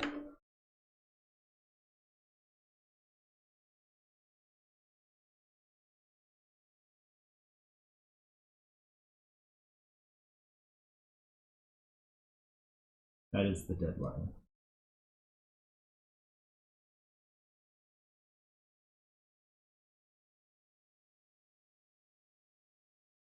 And then, yeah, so next weekend, before that, I'll have the model all decimated and stuff too. I'll probably talk a little bit about prepping a model for bake and retopo and stuff like that. But maybe I'll cover that. I guess I could cover it next week, but I should probably cover it when. When would I cover it? I guess after the low poly and stuff. I can't bake it on stream, obviously, because it would chug the stream.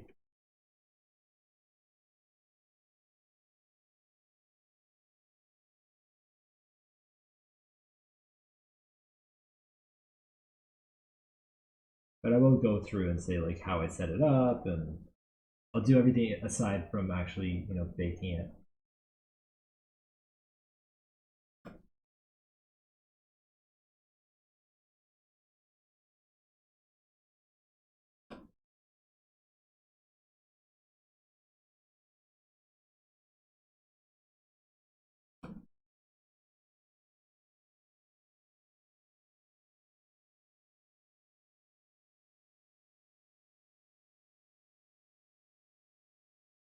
Rain came early today.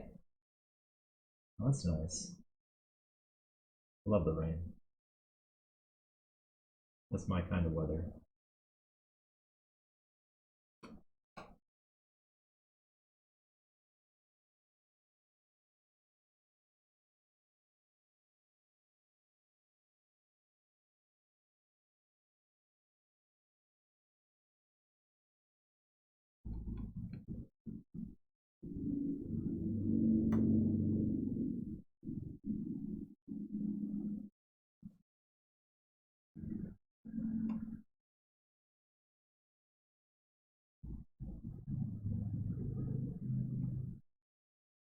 We were kind of planning on killing the lawn so we could plant grass next year.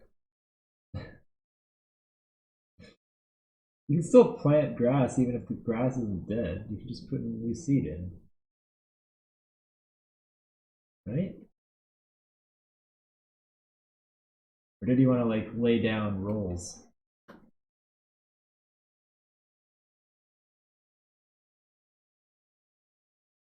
Hey Miranda, how you doing?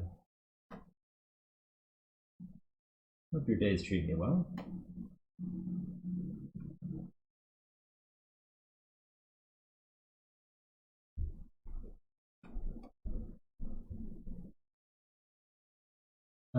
We have a massive bug problem. But will planting new grass solve that problem? Oh, I see. Okay.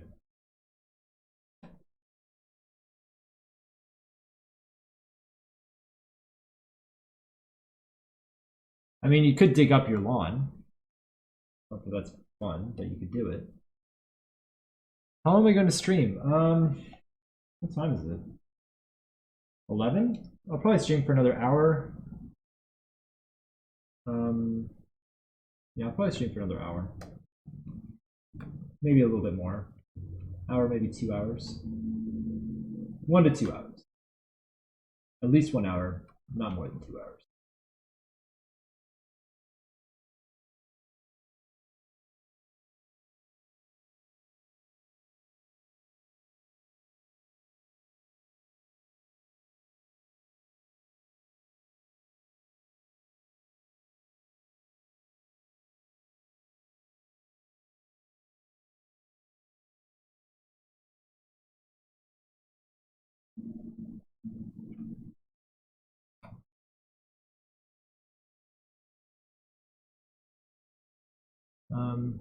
That's what rototilling is. Digs up all the weeds, bugs, and grass. That's what I mean by killing the lawn. Oh, okay. I mean, you can still do that, but I guess it's just a little bit muddy, so you have to wait. I thought you guys were just like waiting for it to dry out.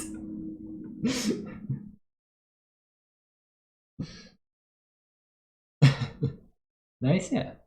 Then we set down bug poison to take care of the survivors. Yeah, yeah, and plant grass. Gotcha.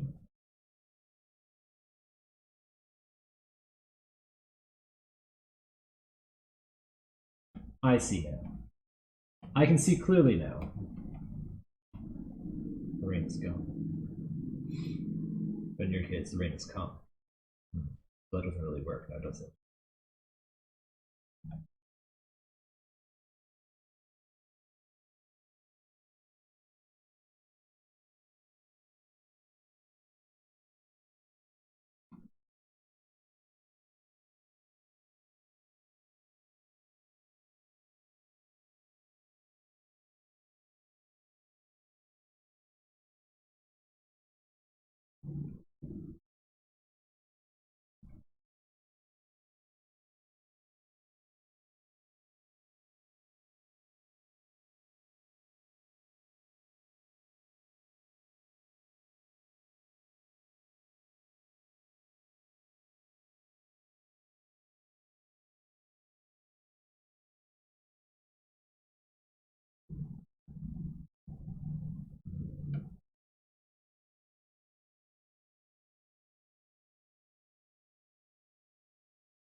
So I'm just trying to make sure that it doesn't feel too redundant.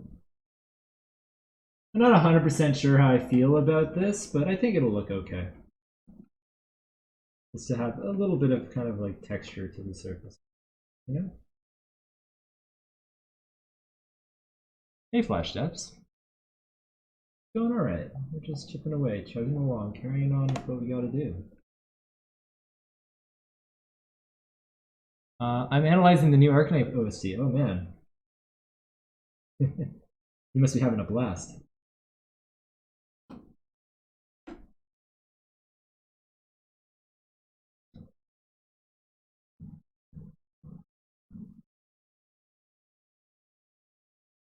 Sorry it took me so long to respond, by the way, Miranda. I only just saw that you followed up.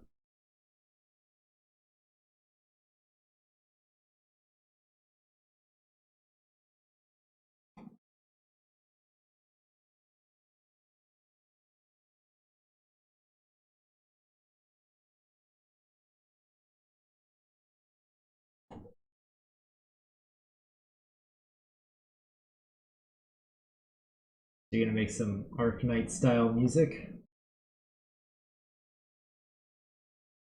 That'd be kind of fun.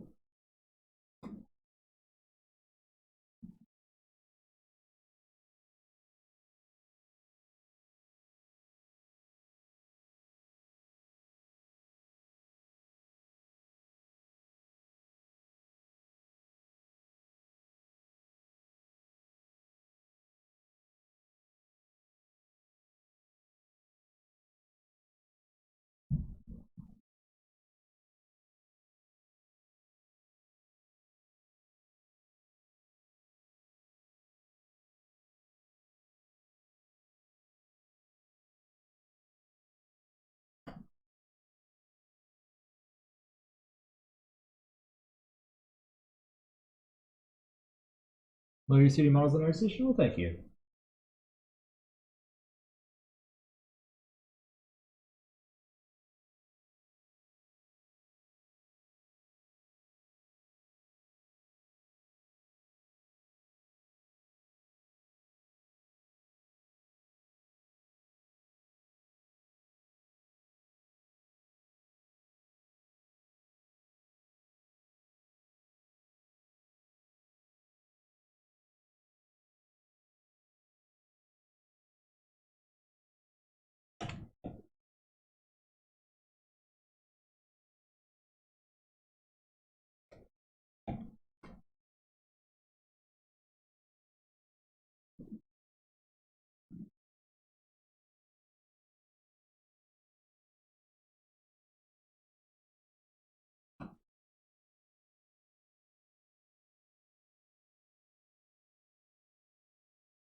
What are you up to, by the way, Flash Jeff, if I didn't ask?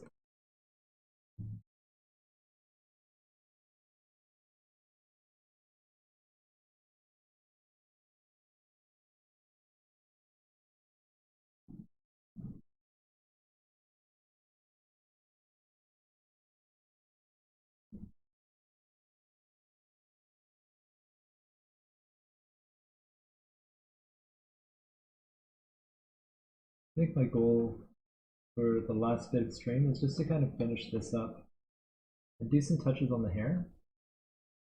Maybe we could work on the braid some more. I don't know if we'll finish the braid. Braid will take a little bit of time. We can work on it for a little bit more.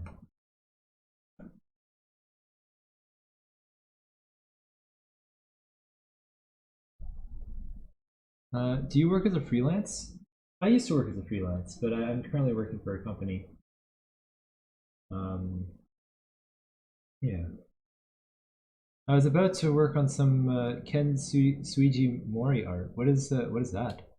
That I've been wanting to study more of. I actually don't know who this artist is. Let me. I'm gonna look that up.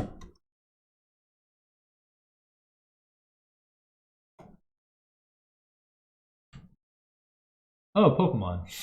I guess I should have known that.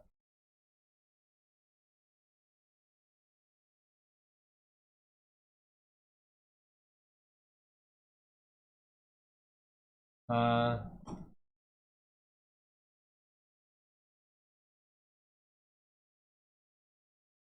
Saba's been modeling for a long time. I have been modeling for a long time. He's the OG artist of the old style Pokemon. Yeah.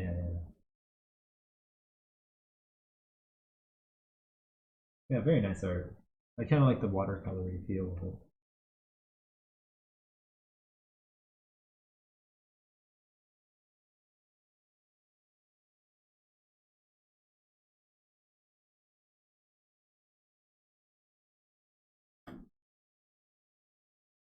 Studying other artists is always fun.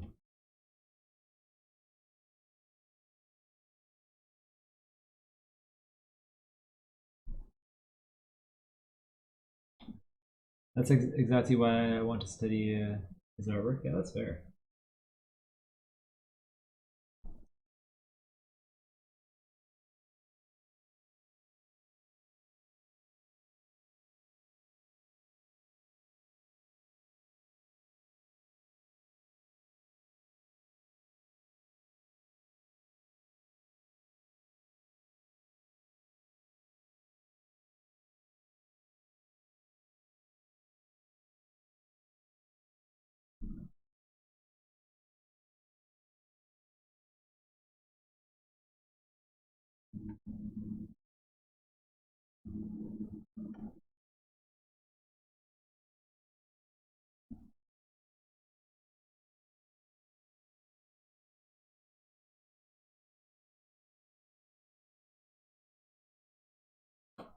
I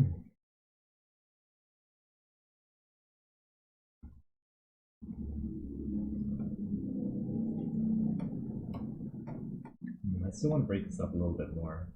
I'm gonna have some of these kind of curl outwards. They're all kind of just moving in the same direction. It feels kind of almost like scales. Right? Maybe if I kind of mix it up a little bit, it'll this kind of more fur look. Right?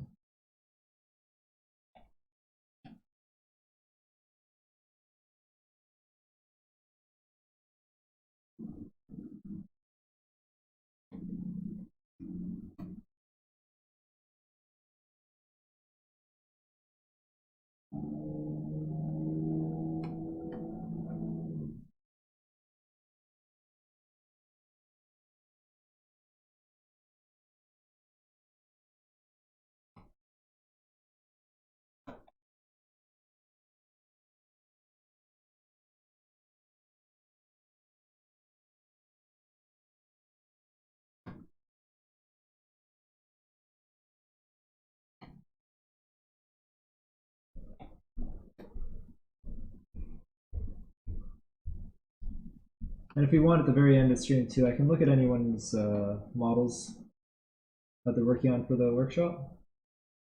If you want some feedback.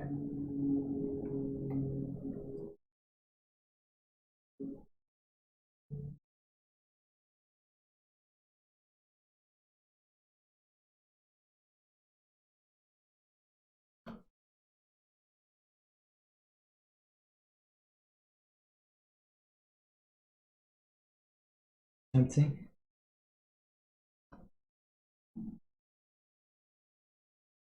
It's up to you, of course. And Antar is now following. Then you're following. Welcome in, my friend.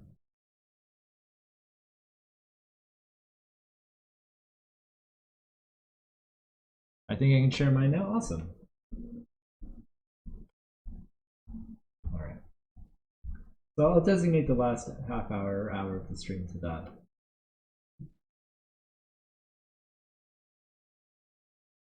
And then we'll find someone for us to go raid.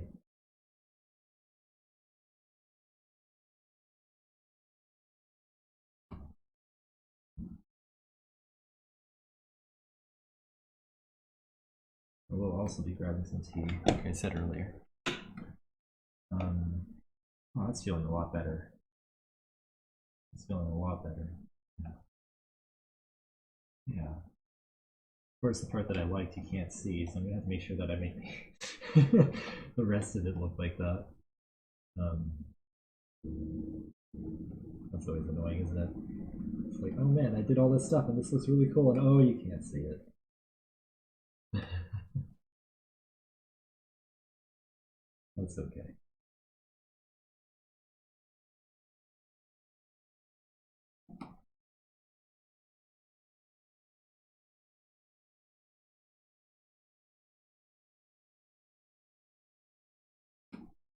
That's the one downside about doing 3D stuff, is that kind of happens a lot more than if you're doing something 2D. Because in 2D it's more like, you know, what you see is what you get, but when it's 3D, you just don't always realize that you're working on something no one will actually be able to see.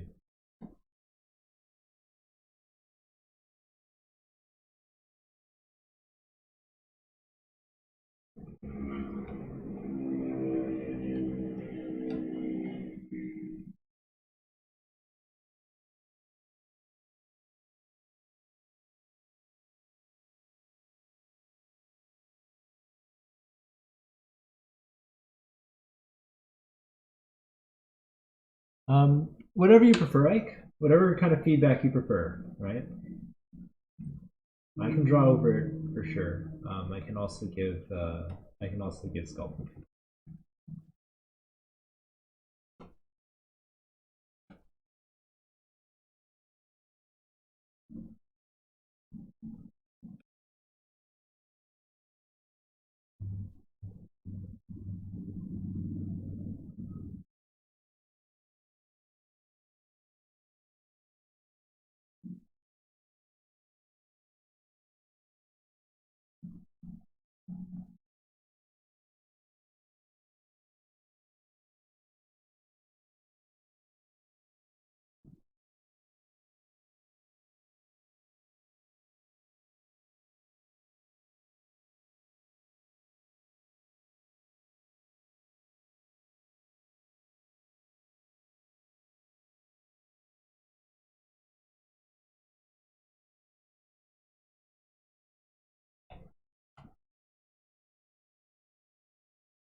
And I'm also wondering if maybe I want to break up the surface a little bit.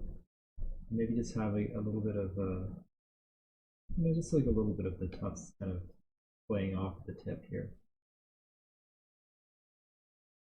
Just kind of make it feel a little bit less like a texture, right? And more like it's actually affecting the silhouette of the shape.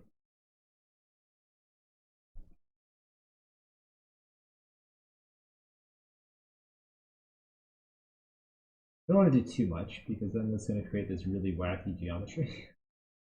But I do a little bit here and there, just to kind of, make it a little bit nicer.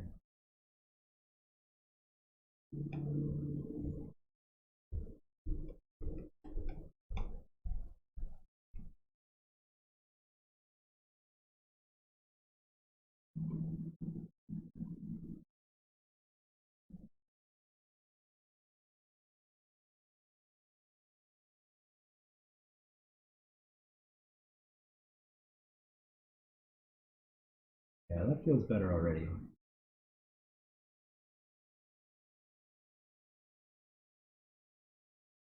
Maybe one here as well. Just so that you can kind of see it from the front angles, right?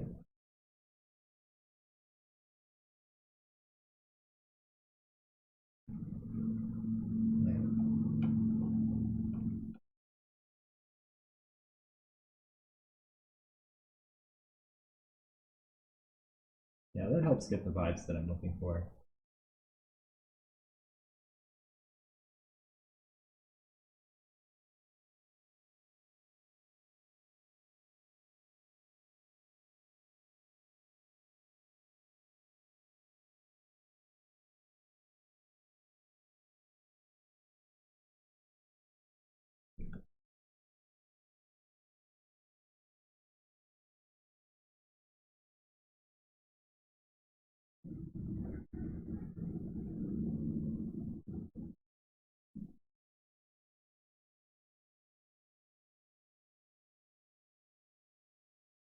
Cool, cool, cool.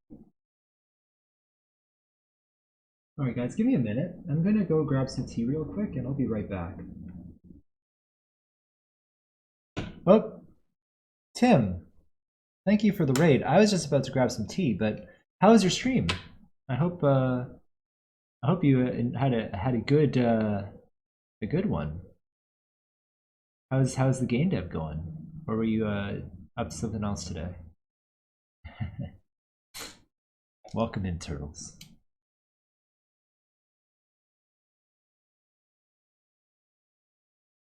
Midnight Rhinos, now following. There you're following. Lots of learning, lots of reflection. Ah, what are you learning?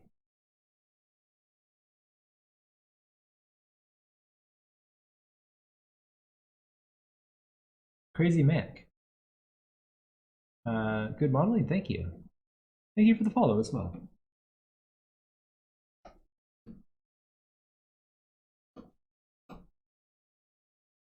I think what I want to do is add one more strand here that I'm going to just extract.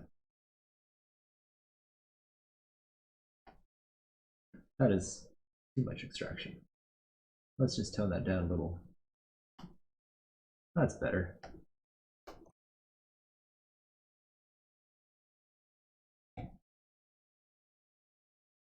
Learning in web stuff. Fair enough.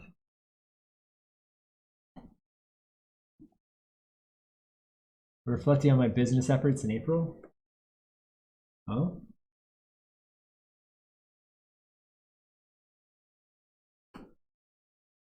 Were you just like not happy with it, or do you feel like you could have done more, or you just want to like think about it and try to find ways to do more?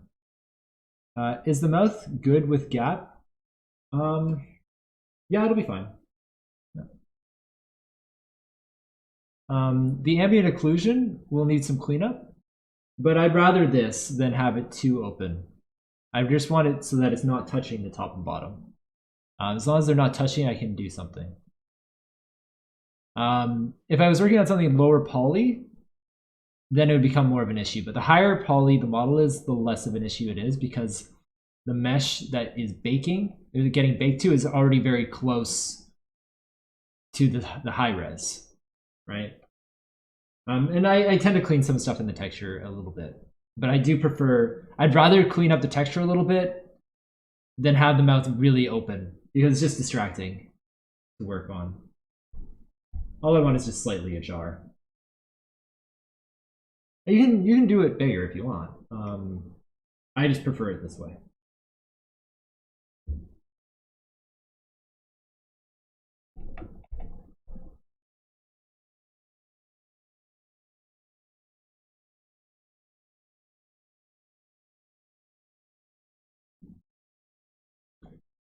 April is amazing for me, but I spent a few hours the first Sunday of every month reviewing what happened, digging for lessons, setting goals, keeping up with financials, etc. That's very impressive. I wish I had that kind of ethic. That's very cool. I definitely not as responsible as you. uh, maybe one day.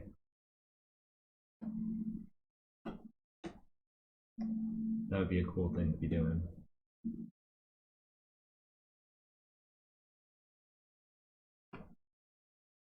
I kind of just go like all in, all forward. Never look back. Let's keep going. Kind of how I've been rolling so far.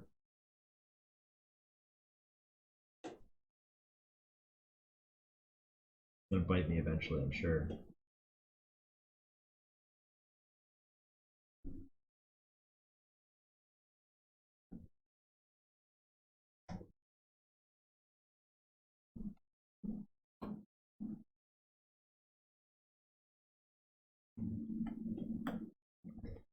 I do it to make sure forward stays forward instead of sliding off track.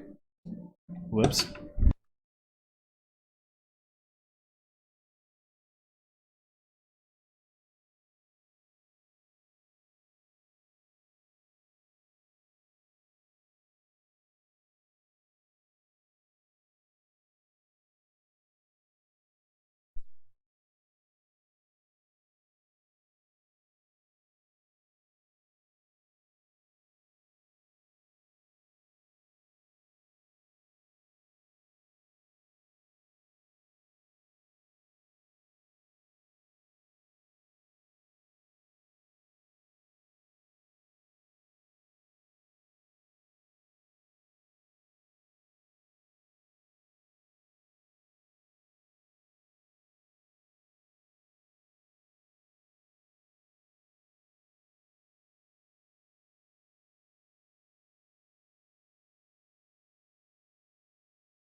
Sorry.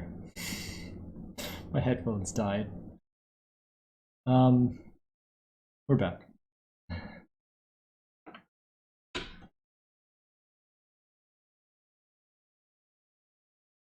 Alright, where was I? As stay forward instead of sliding off track and repeating mistakes. Yeah, I understand that. I definitely get you.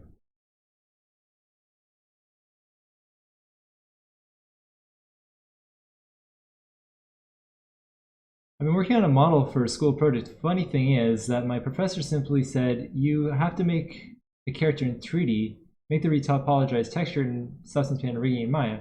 You have 2 weeks.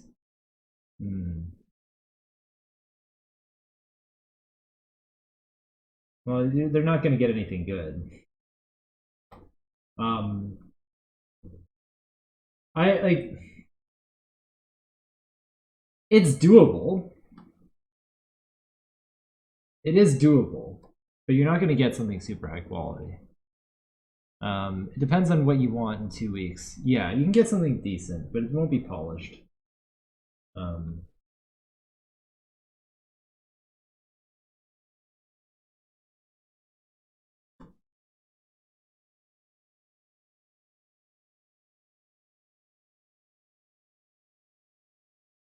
Like if I was to do something in 2 weeks, I probably wouldn't even bother with a high quality. I would just and like like I just model something and be like, yep, and then texture it.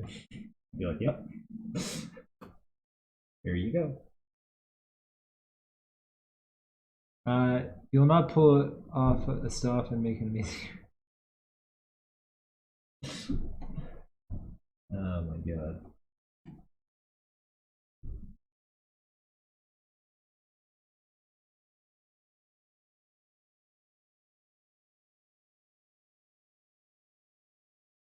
Arco Moon is now fallen. You're fallen. Probably a pro can do it, but I only did ZBrush, a Master Sword. I never did a character in 3D. Been working in ZBrush for only a month.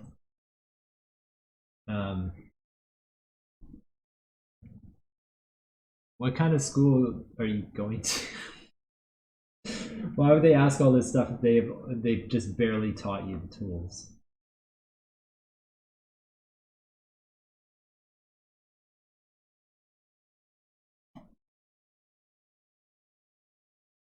That course seems a little bit misdirected. Like normally a course would be like we model, and that's what we're doing. And then another course would be we're rigging, and that's what we're doing. Right? Why is that course doing all the things? What kind of course is it?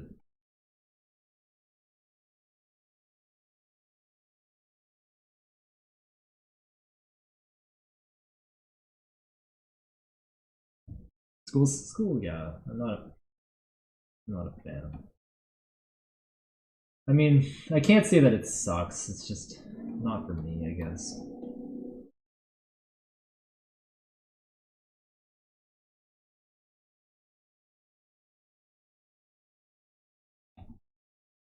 I've learned more in YouTube tutorials than in school, yeah. I can learn everything from stuff. Well, thank you. I hope that doesn't put you in a bad position. There's definitely some things you shouldn't be learning from me.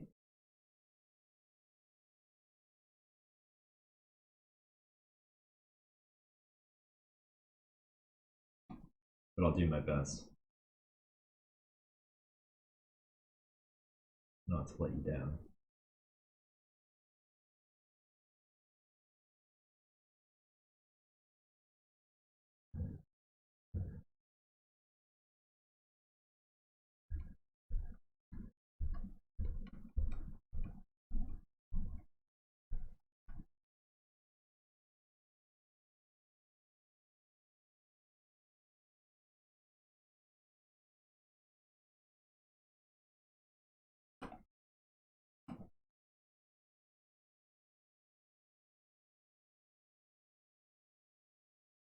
This we learn faster and more effectively from YouTube than we. Yes, 100%.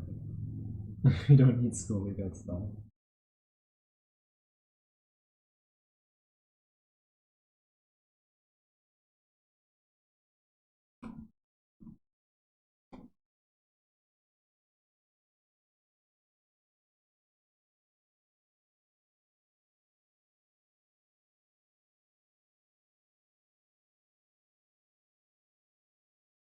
School does have a lot that it can provide you. Don't get me wrong. You just have to like go in for the right thing, right?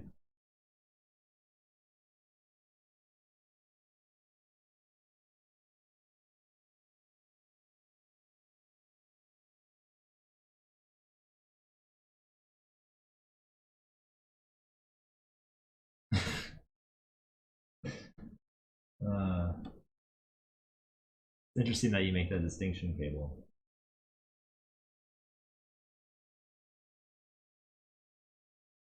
Professor Shocks. Yeah.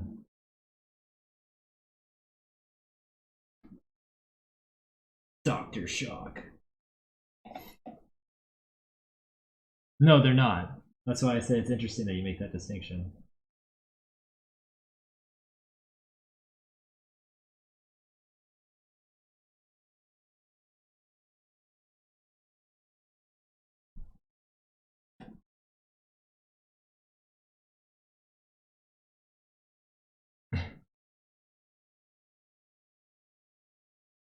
No, that's not quite the definition I would use.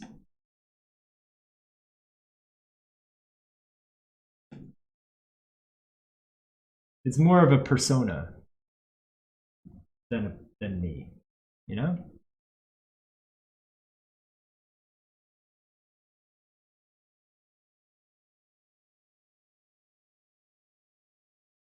Stark Stefan is now following. You're following. If you don't mind, it is not something related to the workshop, but I can show you my ZTL file of the model I'm doing. That'd be great. I'll check it out at the end though, but I'd love to see it. You can like share. You can share images too if you want. It's all good. Yeah.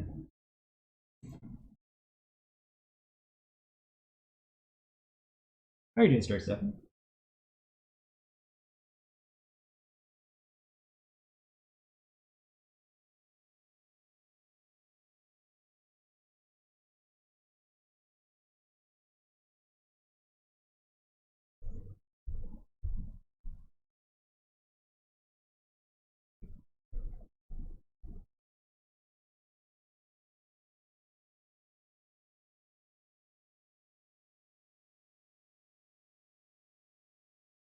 Yeah, thinking about it, it's probably better with an image club because like I'm gonna look at I'm gonna prioritize the workshop folks stuff first.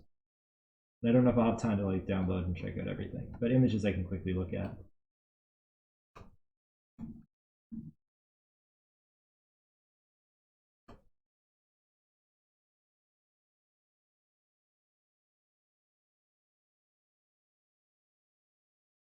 I'm just now followed you on Instagram.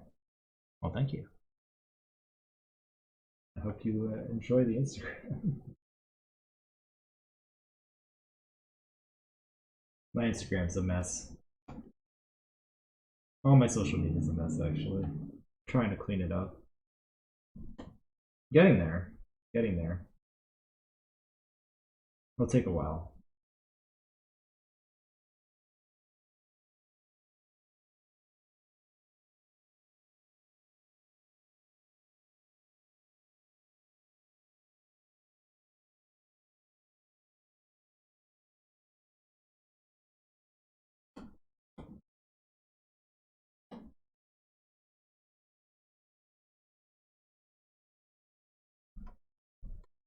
Alright, guys, give me a minute. I'm gonna go get my tea now. Alright?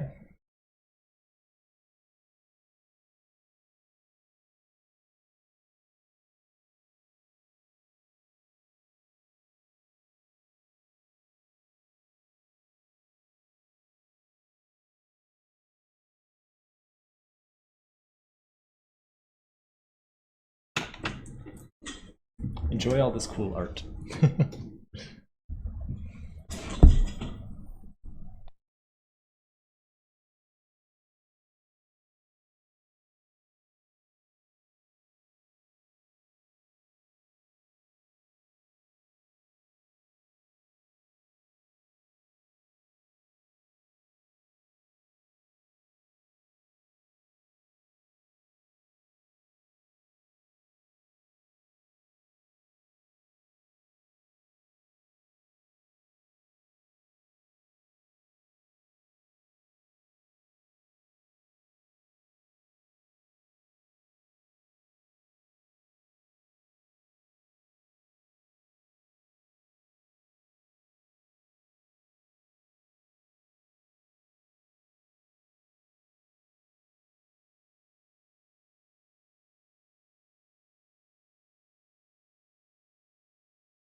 Thanks for your patience, everyone. I'm back. Is there not a recovery working in ZBrush? There is, yes. ZBrush closed because of an error. I think it will try to recover, yeah. It's actually pretty good. It's one of the better softwares as far as recovery goes. If not the best that I've used anyway. All right, let us go back to default. No, workshop there. Cool.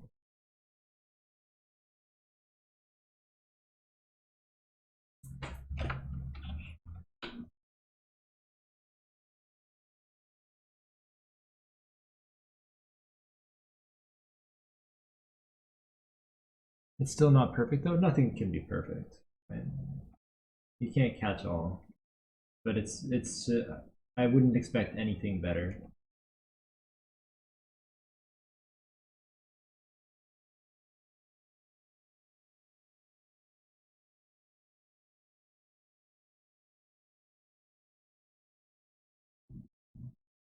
The thing is, yeah, if something crashes, right? It's just like the software has stopped working,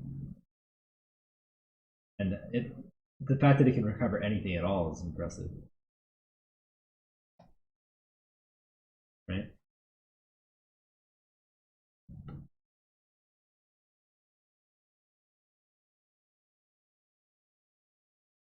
No, I mean just bitter because my file corrupted. I know it.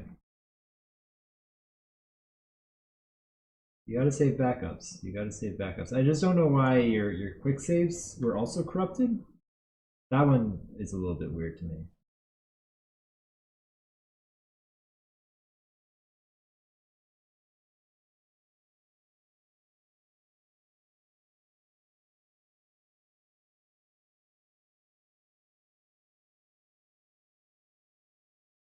Usually what I do is like every work session, I create a new save file.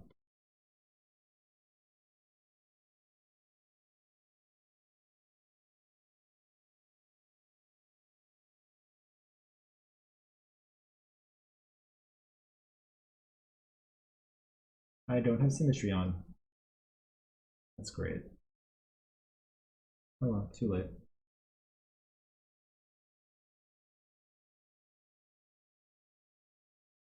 I really have a hard time doing details in 3D models. It takes a lot of patience. And that's kind of what we're covering today, is just kind of like going through and adding the little things here and there, thinking about materials and what kind of details would come up, right? So the thing to think about is just like how much detail do you want, and you don't want to have too much or else everything's just going to feel noisy, so you want some areas of rest and stuff like that as well. And you know, it's always a struggle, right? Like you'll never, you know, be 100% confident and be like, yeah, this is exactly what I need, right? It's never quite like that. But I try to, you know, just think about things and be like, yeah, this could use a little bit more detail. Like that little fur detail on the ear. It's just like I wasn't feeling like the material I wanted it to feel like. So I was just like, you know what, I could use a little bit more. But then there's other areas where I question that. I'm like, well, what about these horns? What kind of texture do these horns have? I don't really know, but I am thinking that they could be a little bit, you know, almost rock-like, right? So maybe they're a little bit chipped, right? Maybe they have, you know, little cuts and dings in them. That's kind of what I'm thinking right now. You just got to think about like, okay, what is this? This is like horn is like a bone, right? So it's gonna have like scratches and maybe dings and stuff. It's like a harder surface, right? And it kind of gets weathered down. But it can also heal itself, I think, right? Because it's part of the body, right? Actually, I should look up some references of horns. Might be helpful. Yeah, so they usually have this kind of like streaked texture, it looks like.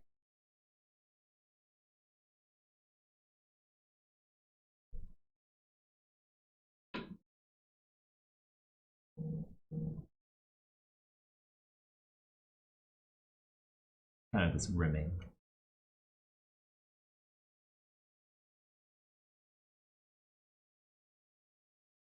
Interesting.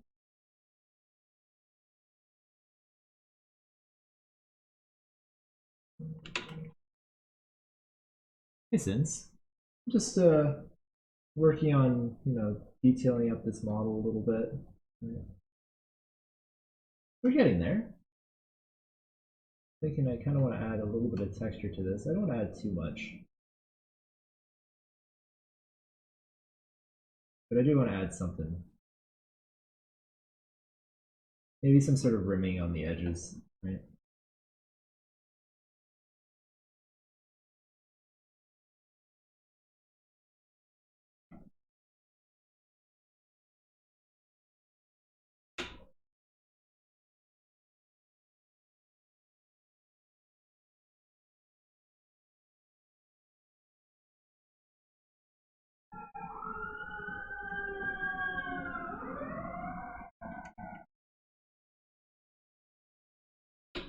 Choose more references, definitely something that I'm missing.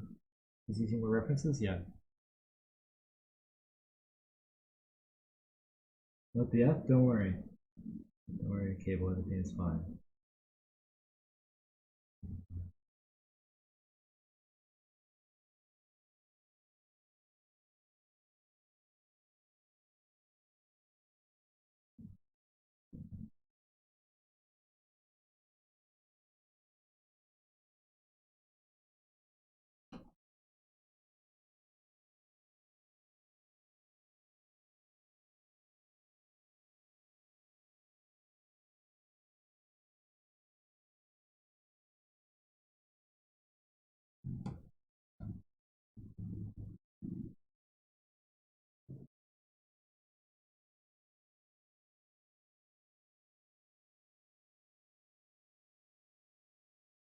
Maybe what I can also do is kind of add like this kind of indentation here.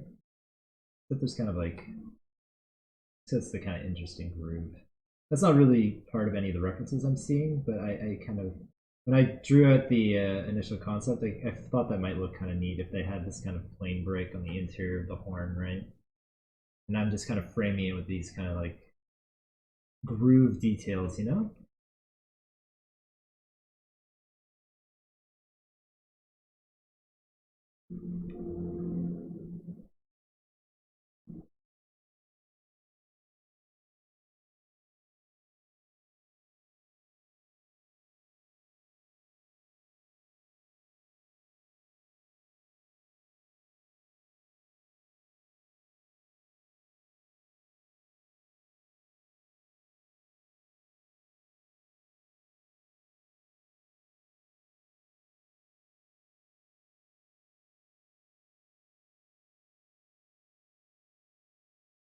I can have a little bit of texture kind of going up the side of the back of the horn and stuff like that, right? A little bit of breakup. I might, when I texture this, I might just use some kind of pattern or something, some sort of noise, kind of like add a little bit more to the surface as well. Maybe I'll break it up a lot more in roughness and stuff, right? I don't want to make it too noisy, like I said,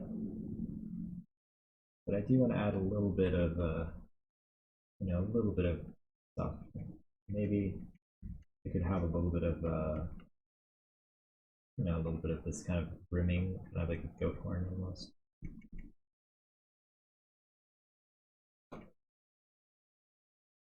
Yeah, just so that it's just not like this bland surface that isn't fully thought out. Right? Wouldn't you use alpha? Yeah, I can use alpha, but alpha becomes very redundant, right? So it's good to kind of break it up and have some unique sculpted details in there, right?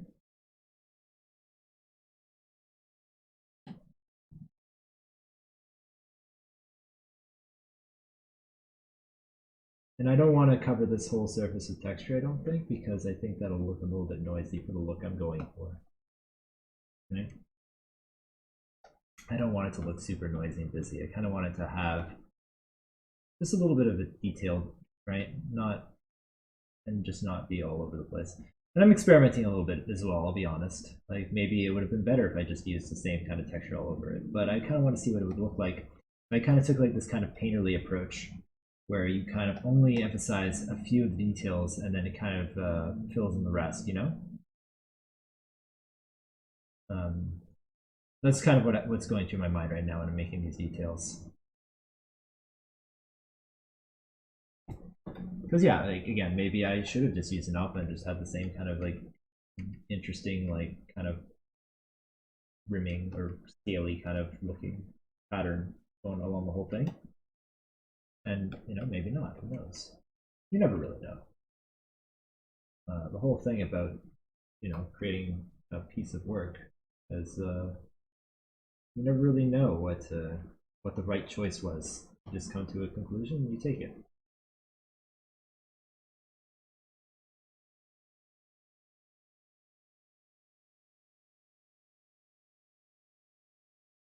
And this is going to be true no matter what you're doing, even in a company as well. Right? You'll do something and people will be like, you know what, I really want this and I think this would be cool, and then they'll come back later and be like, you know what, actually, I don't think that's what I wanted anymore. And then you'll have to just accept that, and you're gonna go and you're gonna change it and try something else. And maybe that something else isn't actually any better. Maybe it's just different. Right? Opinions change. I wouldn't worry too much, but you kind of have to figure out. You have to make a decision, right, and move forward with it, whether it's the right one or not. How do you open that small window of brushes? So I have it on a hotkey. And what you can do is you can create custom menus. So I created this brush fab menu, and I've tied this to a hotkey. So if you hit any of these menus and hit like Alt, I think it's Alt, Control Alt, yeah. Then you can select a hotkey, right? So you hit Control Alt and then click on it, and then whatever you enter on the keyboard will become the hotkey. And I've assigned it to Control A, and I've assigned that, and then I connected that to my tablet, so that I can just push one button and then the menu comes up. And it has all my favorite brushes in it. You could also just tie B to it and then this menu would come up. But this is overwhelming, right? I don't need all these brushes. I just take what I need and move forward with that.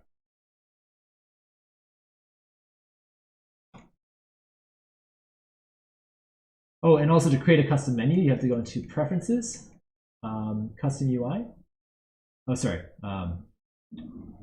Config, enable customize first. You click that, and then custom UI, and you can create a new menu here. And you'll create a new menu, call it whatever you want, and you can add little subtiles to it. And this will like fill up with different subtile options. I don't want to mess up my UI, that's why I'm not clicking anything, but that's how you would do it.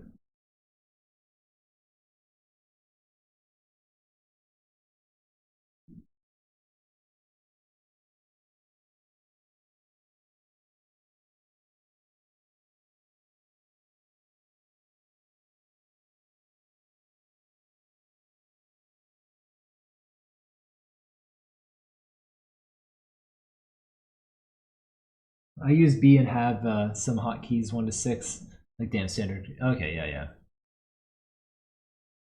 So this is just that. You can just create a menu, assign a hotkey to it, same as you did with the other brushes. Yeah.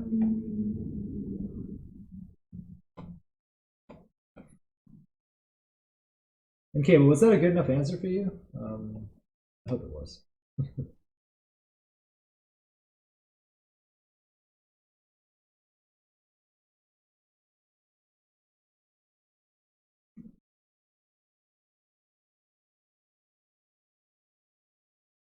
Always is, I'm glad.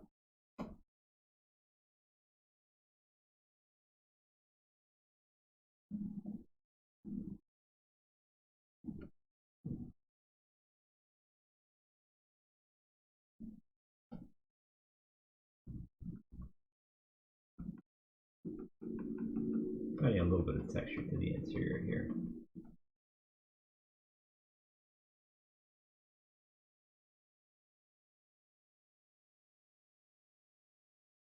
I think that little window is really good for main brushes and extra brushes. Yeah. I like having my own little custom menu. I'll go into brush if I need something that I don't normally use, which isn't very often.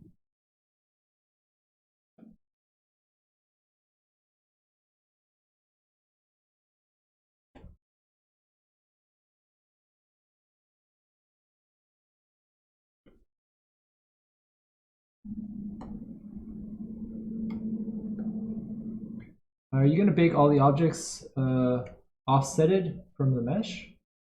What do you mean?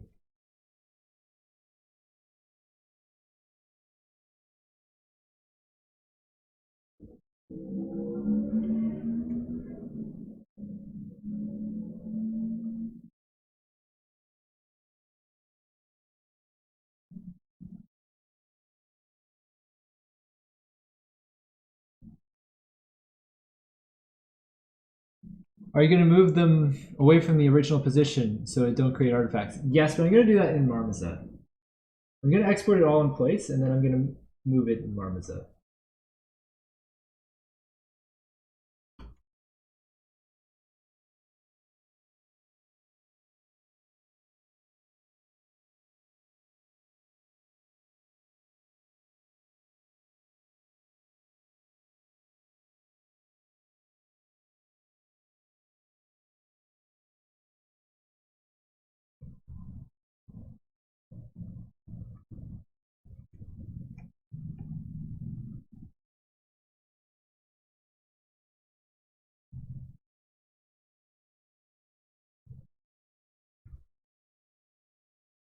I bake in Marmoset, yep.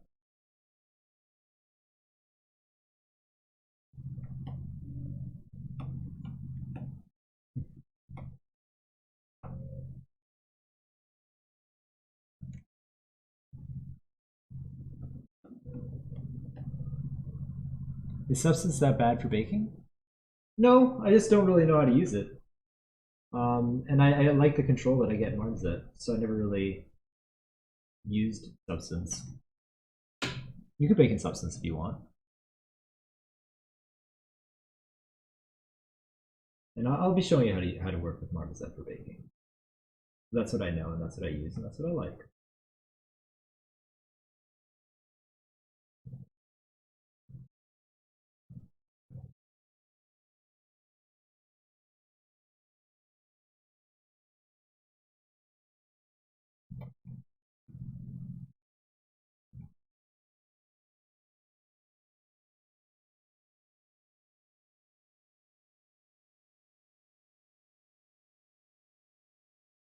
Bake cake with tasty substances. Oh man,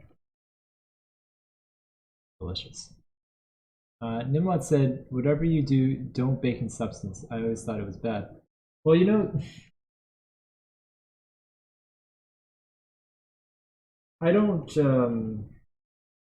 I never like to knock on any particular tool. Everyone has something that they like to use,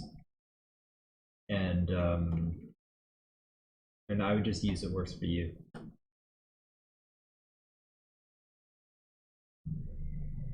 I know other artists that stand by substance, and they're like, "This is the best thing ever for baking." Right? Nothing's cut and dry.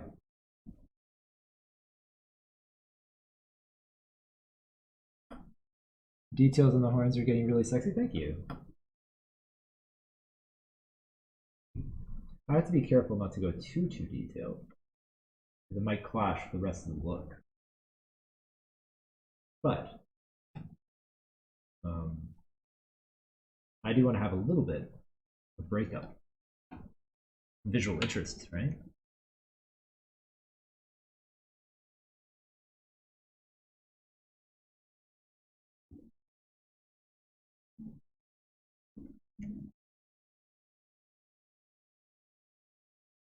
But I think we are getting pretty close to ready for the low poly.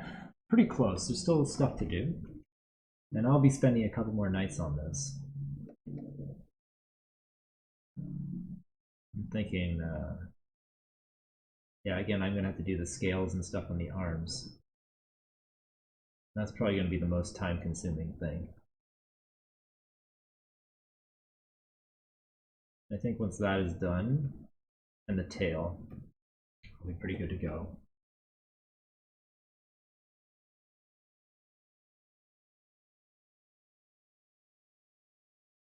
Let's fix up this piece a little bit too. Why don't we?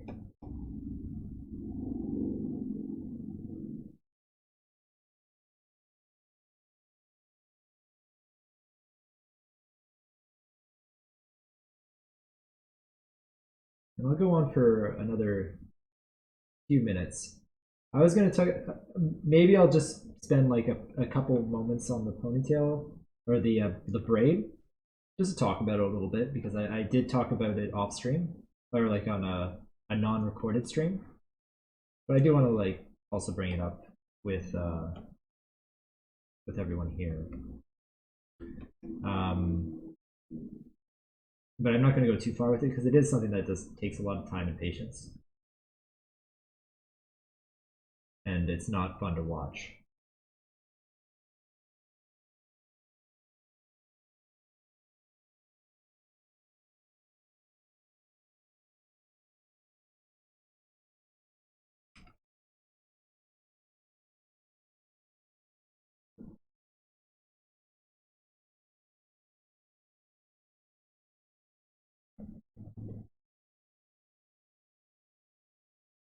For my school project, I did a model of Link, and it has some belts. But your belts are awesome.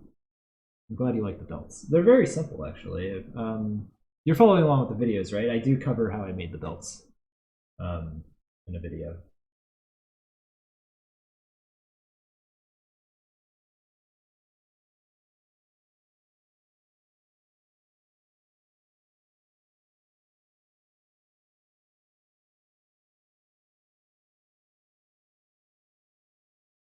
And I think anyone can achieve that look pretty easily. It's very technical. It's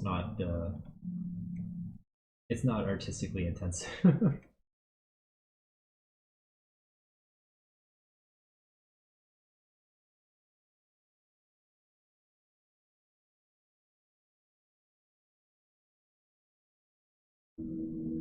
Technical god, yeah. Oh, thank you.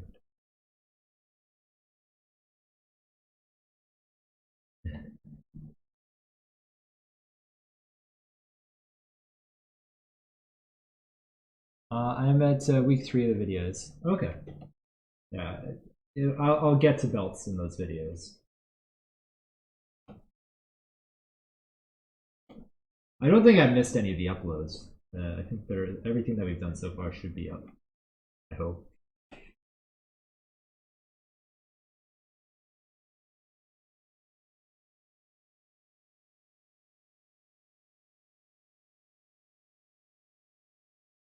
I think this model is not anime enough. It could definitely be more anime if I wanted it to be.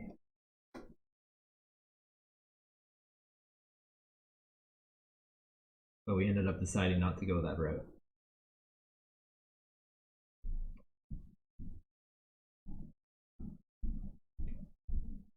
I was on the fence about it whether I wanted to like go with that approach or not, but I haven't done something like really sculptural in a while, so I decided to go this route. Your art director would be proud. I don't know about that.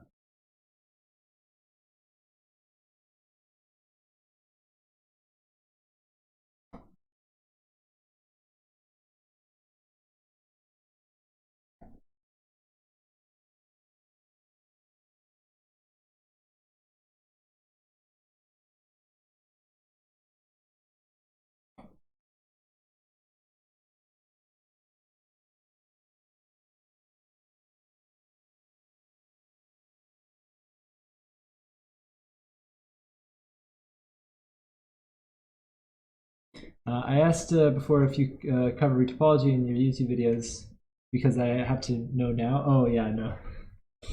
That's next week, unfortunately. I'm sorry. But if you go onto my YouTube channel, I did record the process of modeling my Link model, not the newer one, the older one. And I may have done some retopo on that. I can't remember, but there might be a video. What does it take for someone to become an art director? I'm not really sure. I'm not an art director myself, so I couldn't tell you.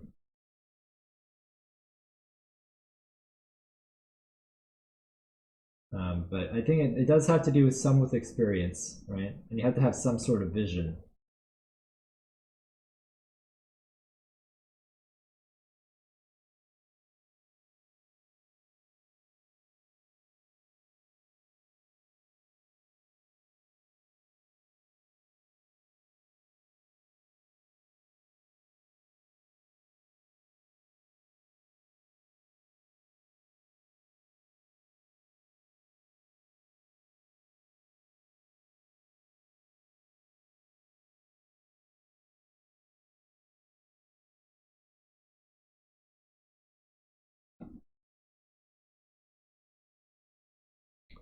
My classmates that I still don't understand why they ask us to do something they're not going to explain. Yeah, that seems ridiculous. Would you want to become an art director? I could never be an art director. I don't have what it takes to be an art director.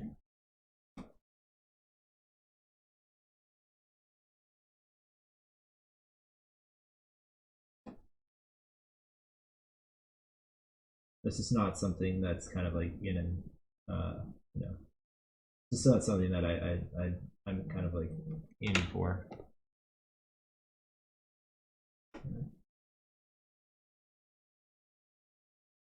You have to be very, I don't know what the word is, but I don't consider myself a good leader. I'm more of a get the task done kind of dude, right?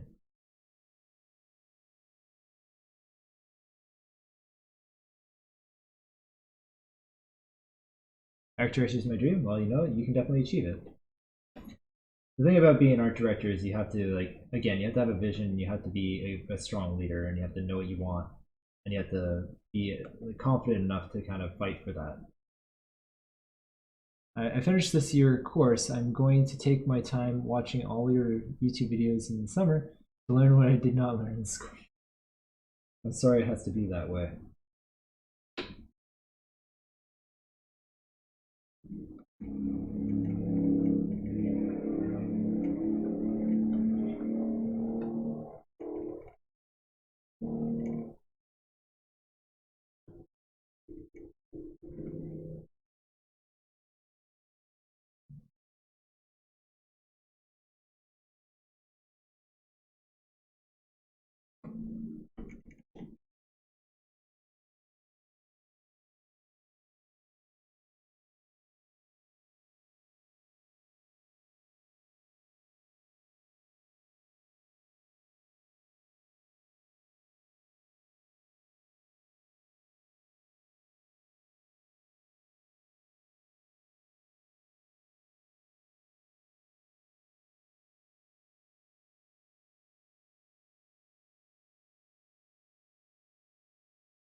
It seems like school really doesn't teach people the things they say they will.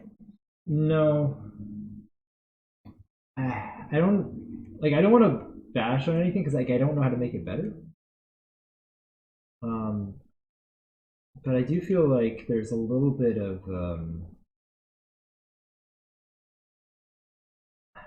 I think that I guess they're too structured. I think schools are too structured.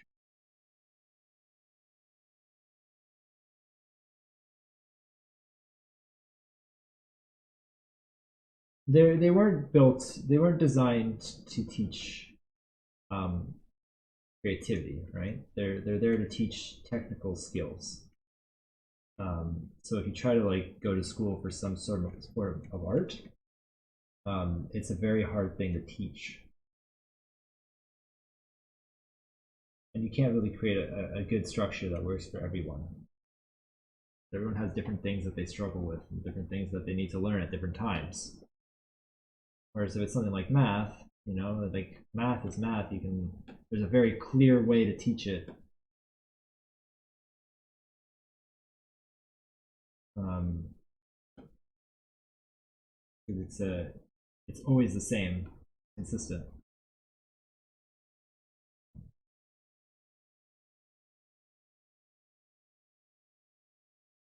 You think I can become an art director? Thank you for believing me. Of course I do. If you want to be an art director, you can 100% be an art director. So work. You have to work hard. But you can definitely do it. So a better way to learn is just honestly get a mentor. Yeah. You don't even really need a mentor either. You can just kind of carry on and figure out what you need to figure out.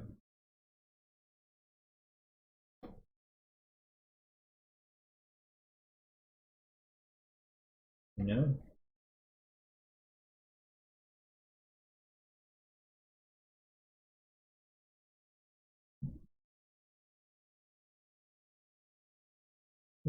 pulling that edge back out. I kind of lost it. It kind of dulled a little too much. Maybe I'll clean this out.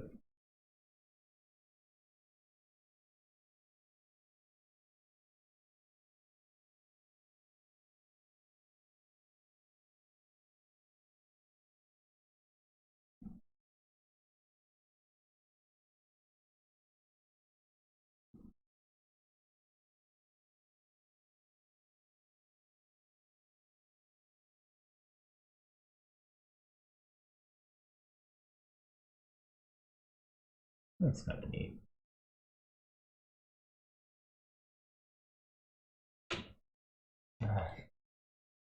Get a staff to teach you. There you go.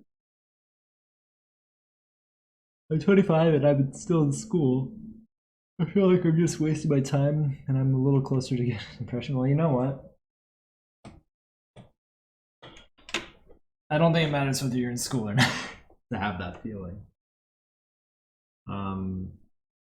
But you know, everything in life can be thought of as a waste of time, if I'm completely honest with you. There's always something else you could be doing. Yeah, I wouldn't dwell on that too much. Trust me, it doesn't lead to anything good.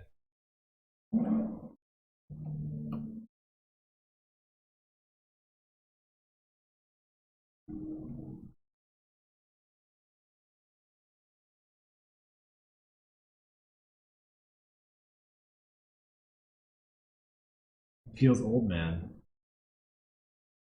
You know? Yes. Sorry, Cleb. I meant that in a good. It's just like there's always something else you could be doing. I wouldn't worry that you've chosen to spend some time to go to school and learn that way, right? Um, you know, like, if it's not one thing, it's something else, and you'll always feel like, oh man, there's something else I could have been doing, and I could have done this thing better. And that's just how it is, right? There's always going to be something. You know, be like, oh man, I don't like this, or I think this is better. Or, like, it's the grass is greener thing, right? The grass is always greener. Common saying. But if you weren't spending your time doing this, you'd be spending your time doing something else, right? And maybe that something else wasn't quite what you wanted it to be either. You just kind of have to carry on.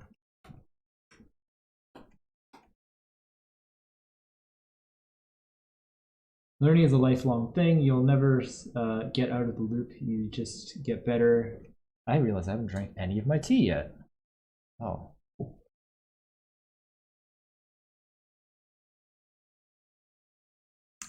Good, it's still warm.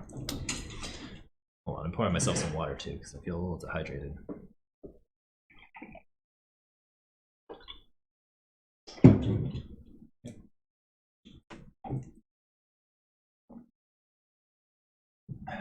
All right.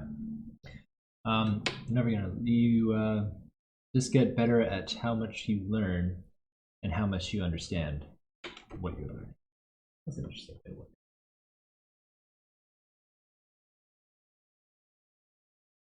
Yeah.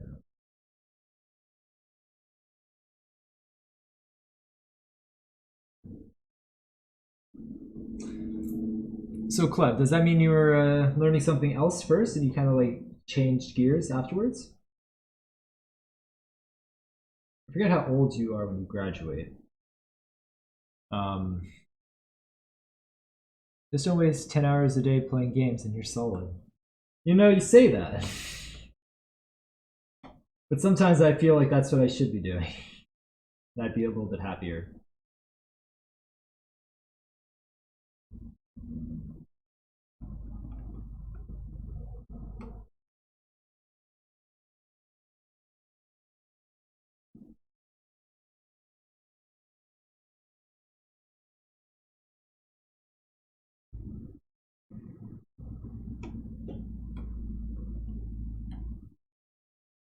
Since I started school, I don't have time to play, and I regret that. Yeah. That's also a double-edged sword. It's important to relax. Yeah, that's the thing,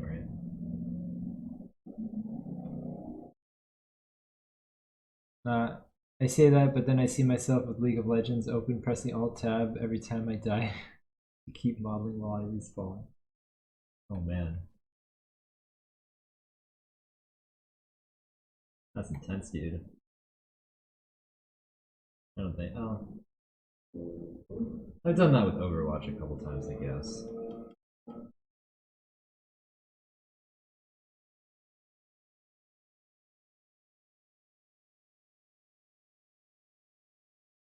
I don't think I've ever tried modeling and playing a game at the same time, but I've definitely like drawn and played games at the same time.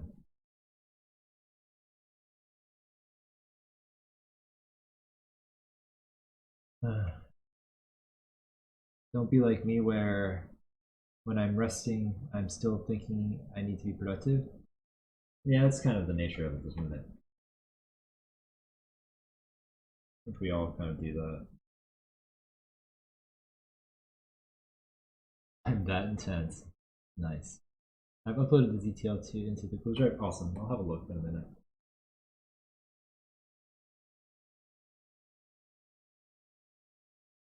I ended up always playing and modeling or drawing at the same time. Yeah.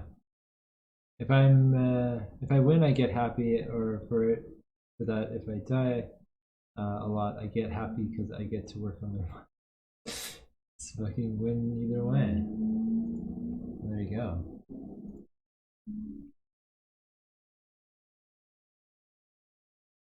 All right, let me download that model.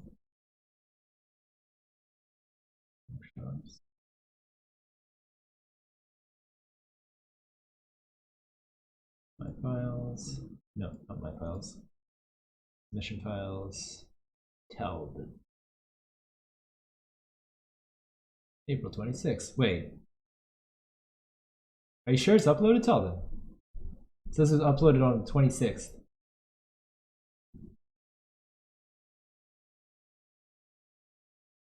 Um.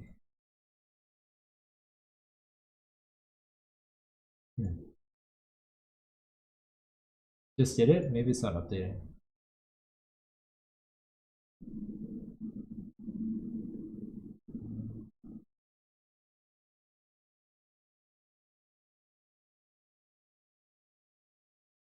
Yeah, I don't see it here. It's weird.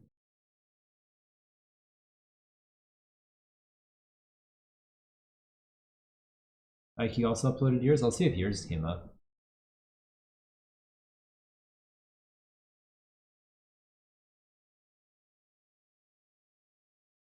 I don't see yours either.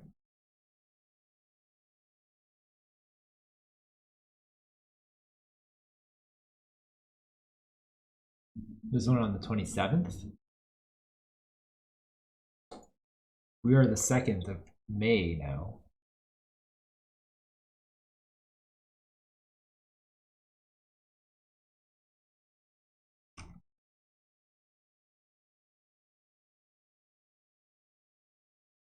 Maybe they just need a minute.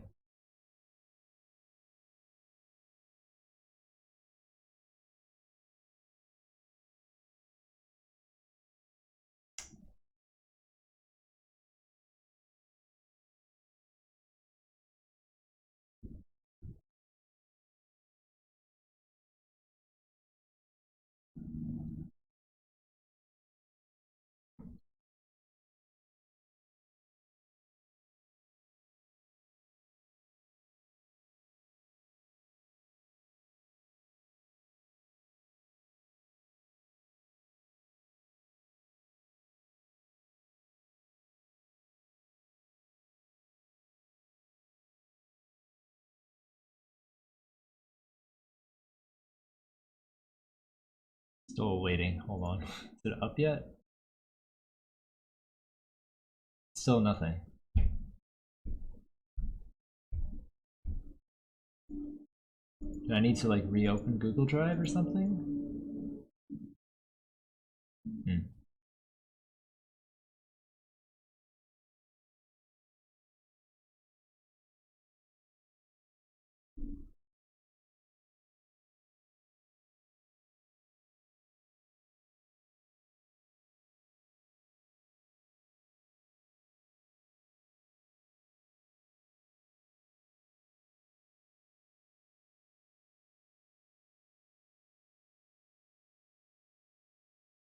Oh, I missed some stuff. My problem is that I've been jumping from one career to another, wasting time stupidly. Oh, that's a hard trap to fall into. Yeah, I had a buddy who had the same issue. He finally got a job, but it took him a very long time. He kept doubting himself.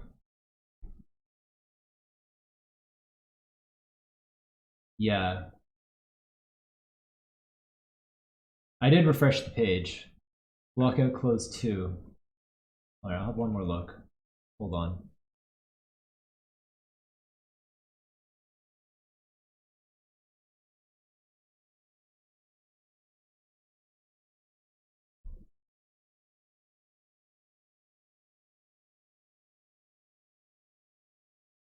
Lockout closed 2. Oh, you know what it might be?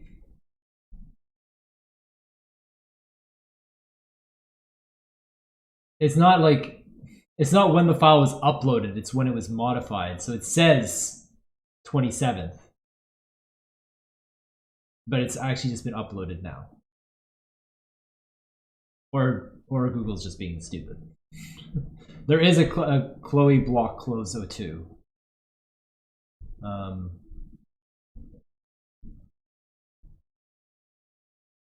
I'll download that one. But it definitely has the wrong date on it. And tell them there's only one file in your folder called Stoff Workshop Char Ember Magnus.ztl. Is that the one you uploaded?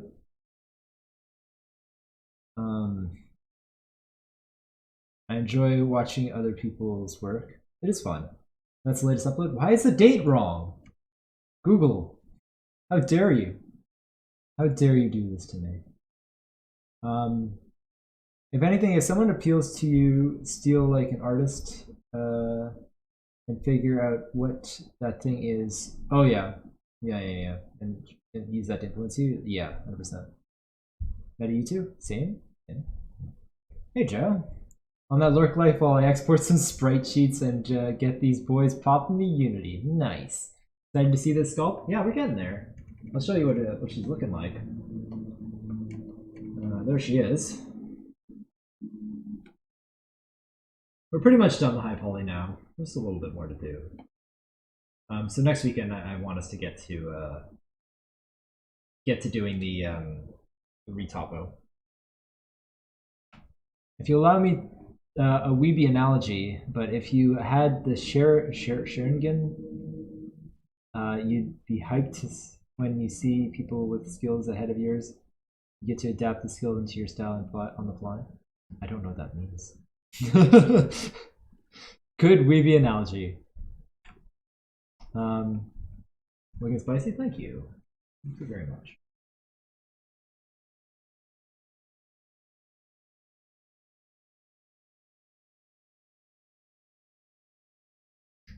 I've never watched Naruto, no.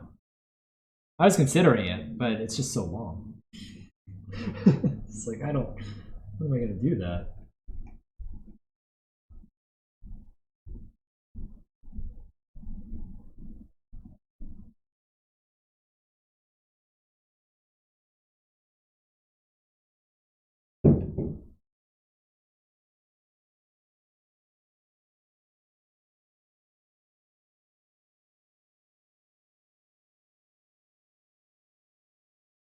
I have no problem with weebs. I'm 100% a weeb. I just haven't watched Naruto.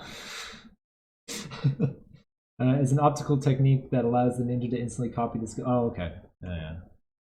I don't know anything about Nariato or burrito. Well, you should fix that. I hear burritos are delicious. Should I upload the PNG of my model in the Discord? Sure, that'd be awesome.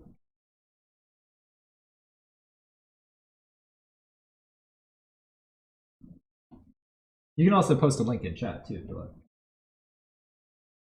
I have no problem with that. Let's be a little bit sharper. Seems a little too dull. I generally keep things a little bit more dull than anything else because it bakes into normals better. If something's too sharp and pointy, it kind of gets noisy. generally.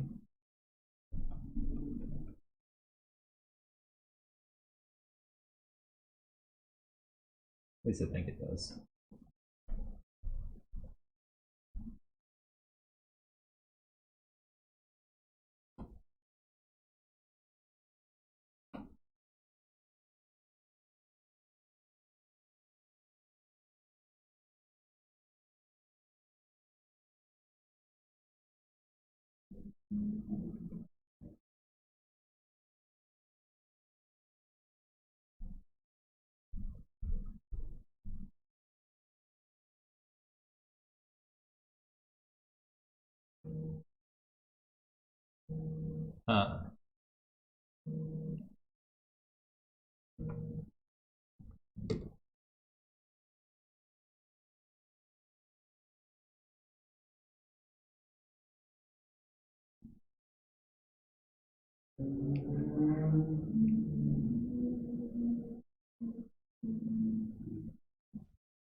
Uh, why did I just get gifted a sub in another stream that I'm not watching? It's like a random stream.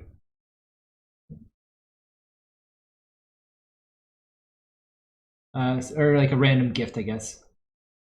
I never post any progress of my model on Discord. It's going good though.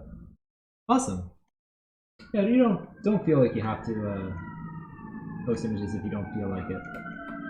I'm glad it's going well for you though.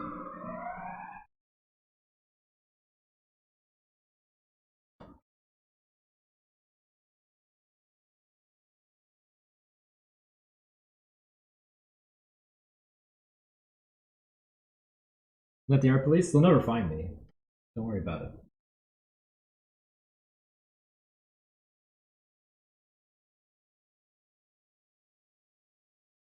This sculpt is too nice. You're going to jail. I don't know how to share an image. You can post, if you posted it on Discord, you can just right click on the image and say open a new tab. Or no, open the image and then say like view original and then copy that link and we can see that.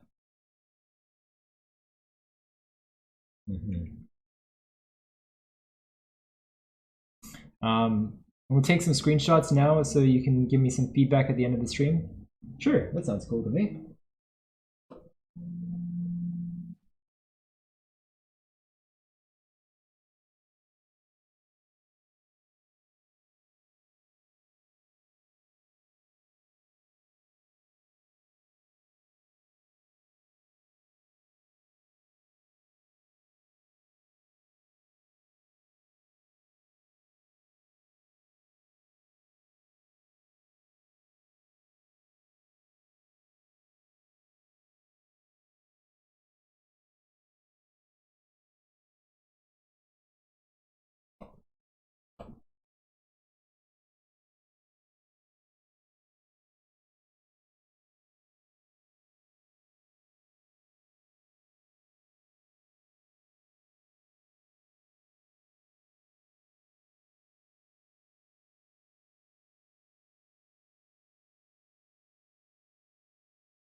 So you can give me some feedback.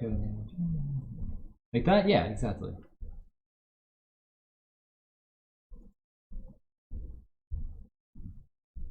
Cool, cool. I'll have a closer look at that in a minute. Okay. I think though, that's pretty good. I'm gonna quickly just touch up on the ponytail a little bit on the braid. So essentially how I did the braid is it's just one big cylinder. You could have also, I could have also, you know, created like a tileable chunk of hair and then just tiled it down. which is fine, but I kind of like doing this because it feels a little bit more organic and less stiff and repetitive. But you know, that's a faster way to do it. Like this is not what I would do in a production because this takes too long. But it looks nice. I like it. But anyway, what I did was I just went down the tube and then just kind of like roughed in shapes by going like this. Basically, like I went dash, dash, dash, dash, like this kind of shape all the way down. And then I kind of just kind of made sure that they weave properly together by like going into the details, which is what I'm doing right now. So basically I've created that shape and you can see it, right? And then I just kind of go in here and I just kind of say like, okay, this part tucks under this part. And then I just go in here and I just, you know, push that in to make sure that it's kind of like tucking in. And then I make sure that this sits over top, build that up. I just go down the whole tube like that until I get it looking how I want. But the nice thing about this is like you get a lot of breakup and variations in shape that you wouldn't normally get from a redundant brush or like insert curve kind of thing.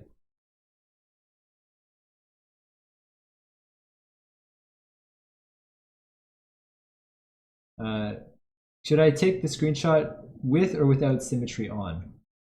What do you mean? Oh, you mean like you went in and you made some adjustments to the model without symmetry?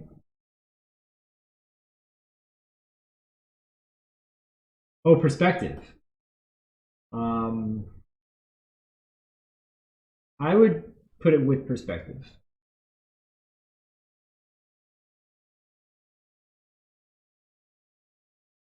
Whenever I look for feedback on my models, I always show them in perspective. That's kind of my opinion anyway.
And yeah, so that's essentially it. And I just go in here and I just polish it up, right?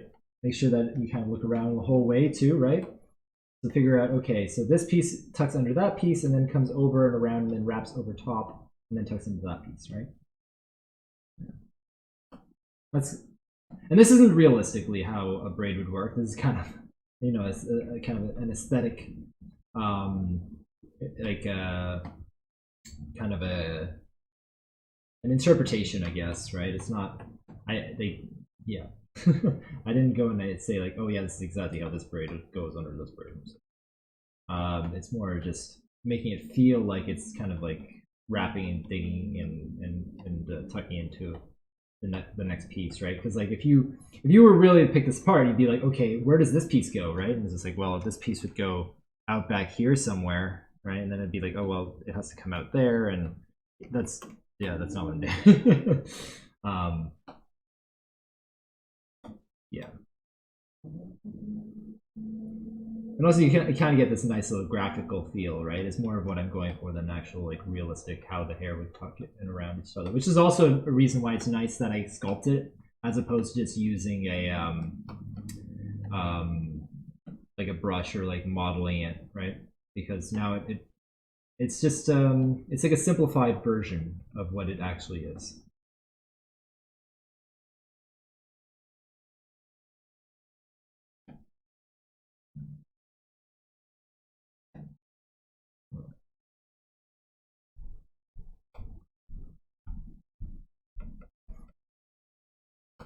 If I were to model this too, what I would probably do is I would go in and I kind of like break it up as well and kind of like model into it and add little things like, oh, the little hair kind of like tucks in there and like maybe have like a little bit of breakup and stuff like that. You can do stuff like that too. I might touch that up at the end if I feel like it. Add those kind of like, kind of overlapping strands in the bigger chunks. I'll probably do that. I might not, but we'll see.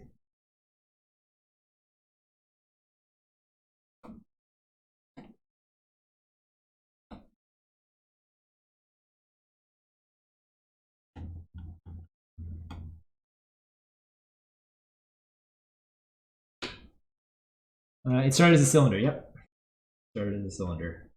I think actually I still have my. No, I don't. I thought I might have my morph target. Oh no, there it is. Yeah, started like this.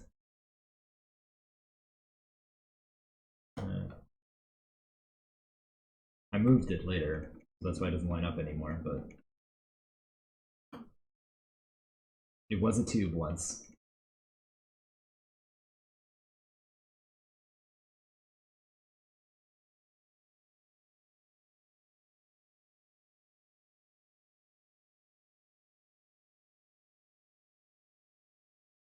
Anyway. Yeah, I just go down like that, and then eventually I have to go through here. I'm gonna put some little wraps on this to kind of like hold the hair in place. But I'll just take these kind of strands here, and I'll just kind of make them keep that kind of same, overlapping and kind of vibes, right? So like this piece would be going over that piece, and then this kind of comes out underneath and stuff like that. You kind of just make it feel like it's all this one, chunk of hair.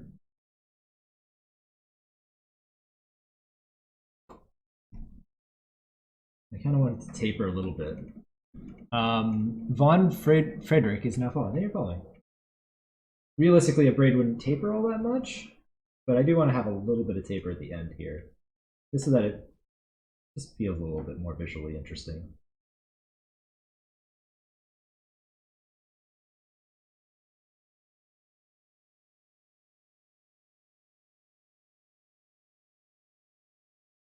One thing that also bugs me is that the crease could be a little bit more centered on the top here. So you pull that over. There, that feels a little better. Just want it to be a little bit more balanced, But that gets the idea. I'm going to carry on with that off stream and stuff like that.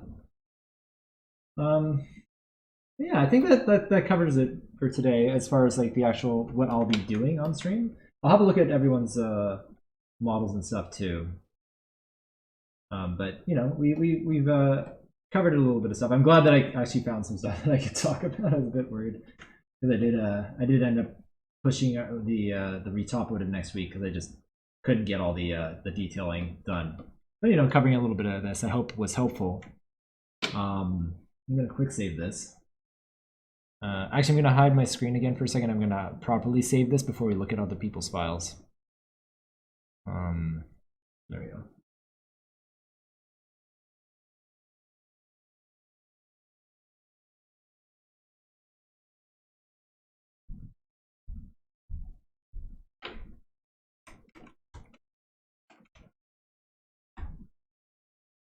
Nice cool stream. I'm glad. But yeah, I'm gonna stop the recording for VOD watchers, and I'm just gonna go in and I'm gonna look over people's models and give some feedback.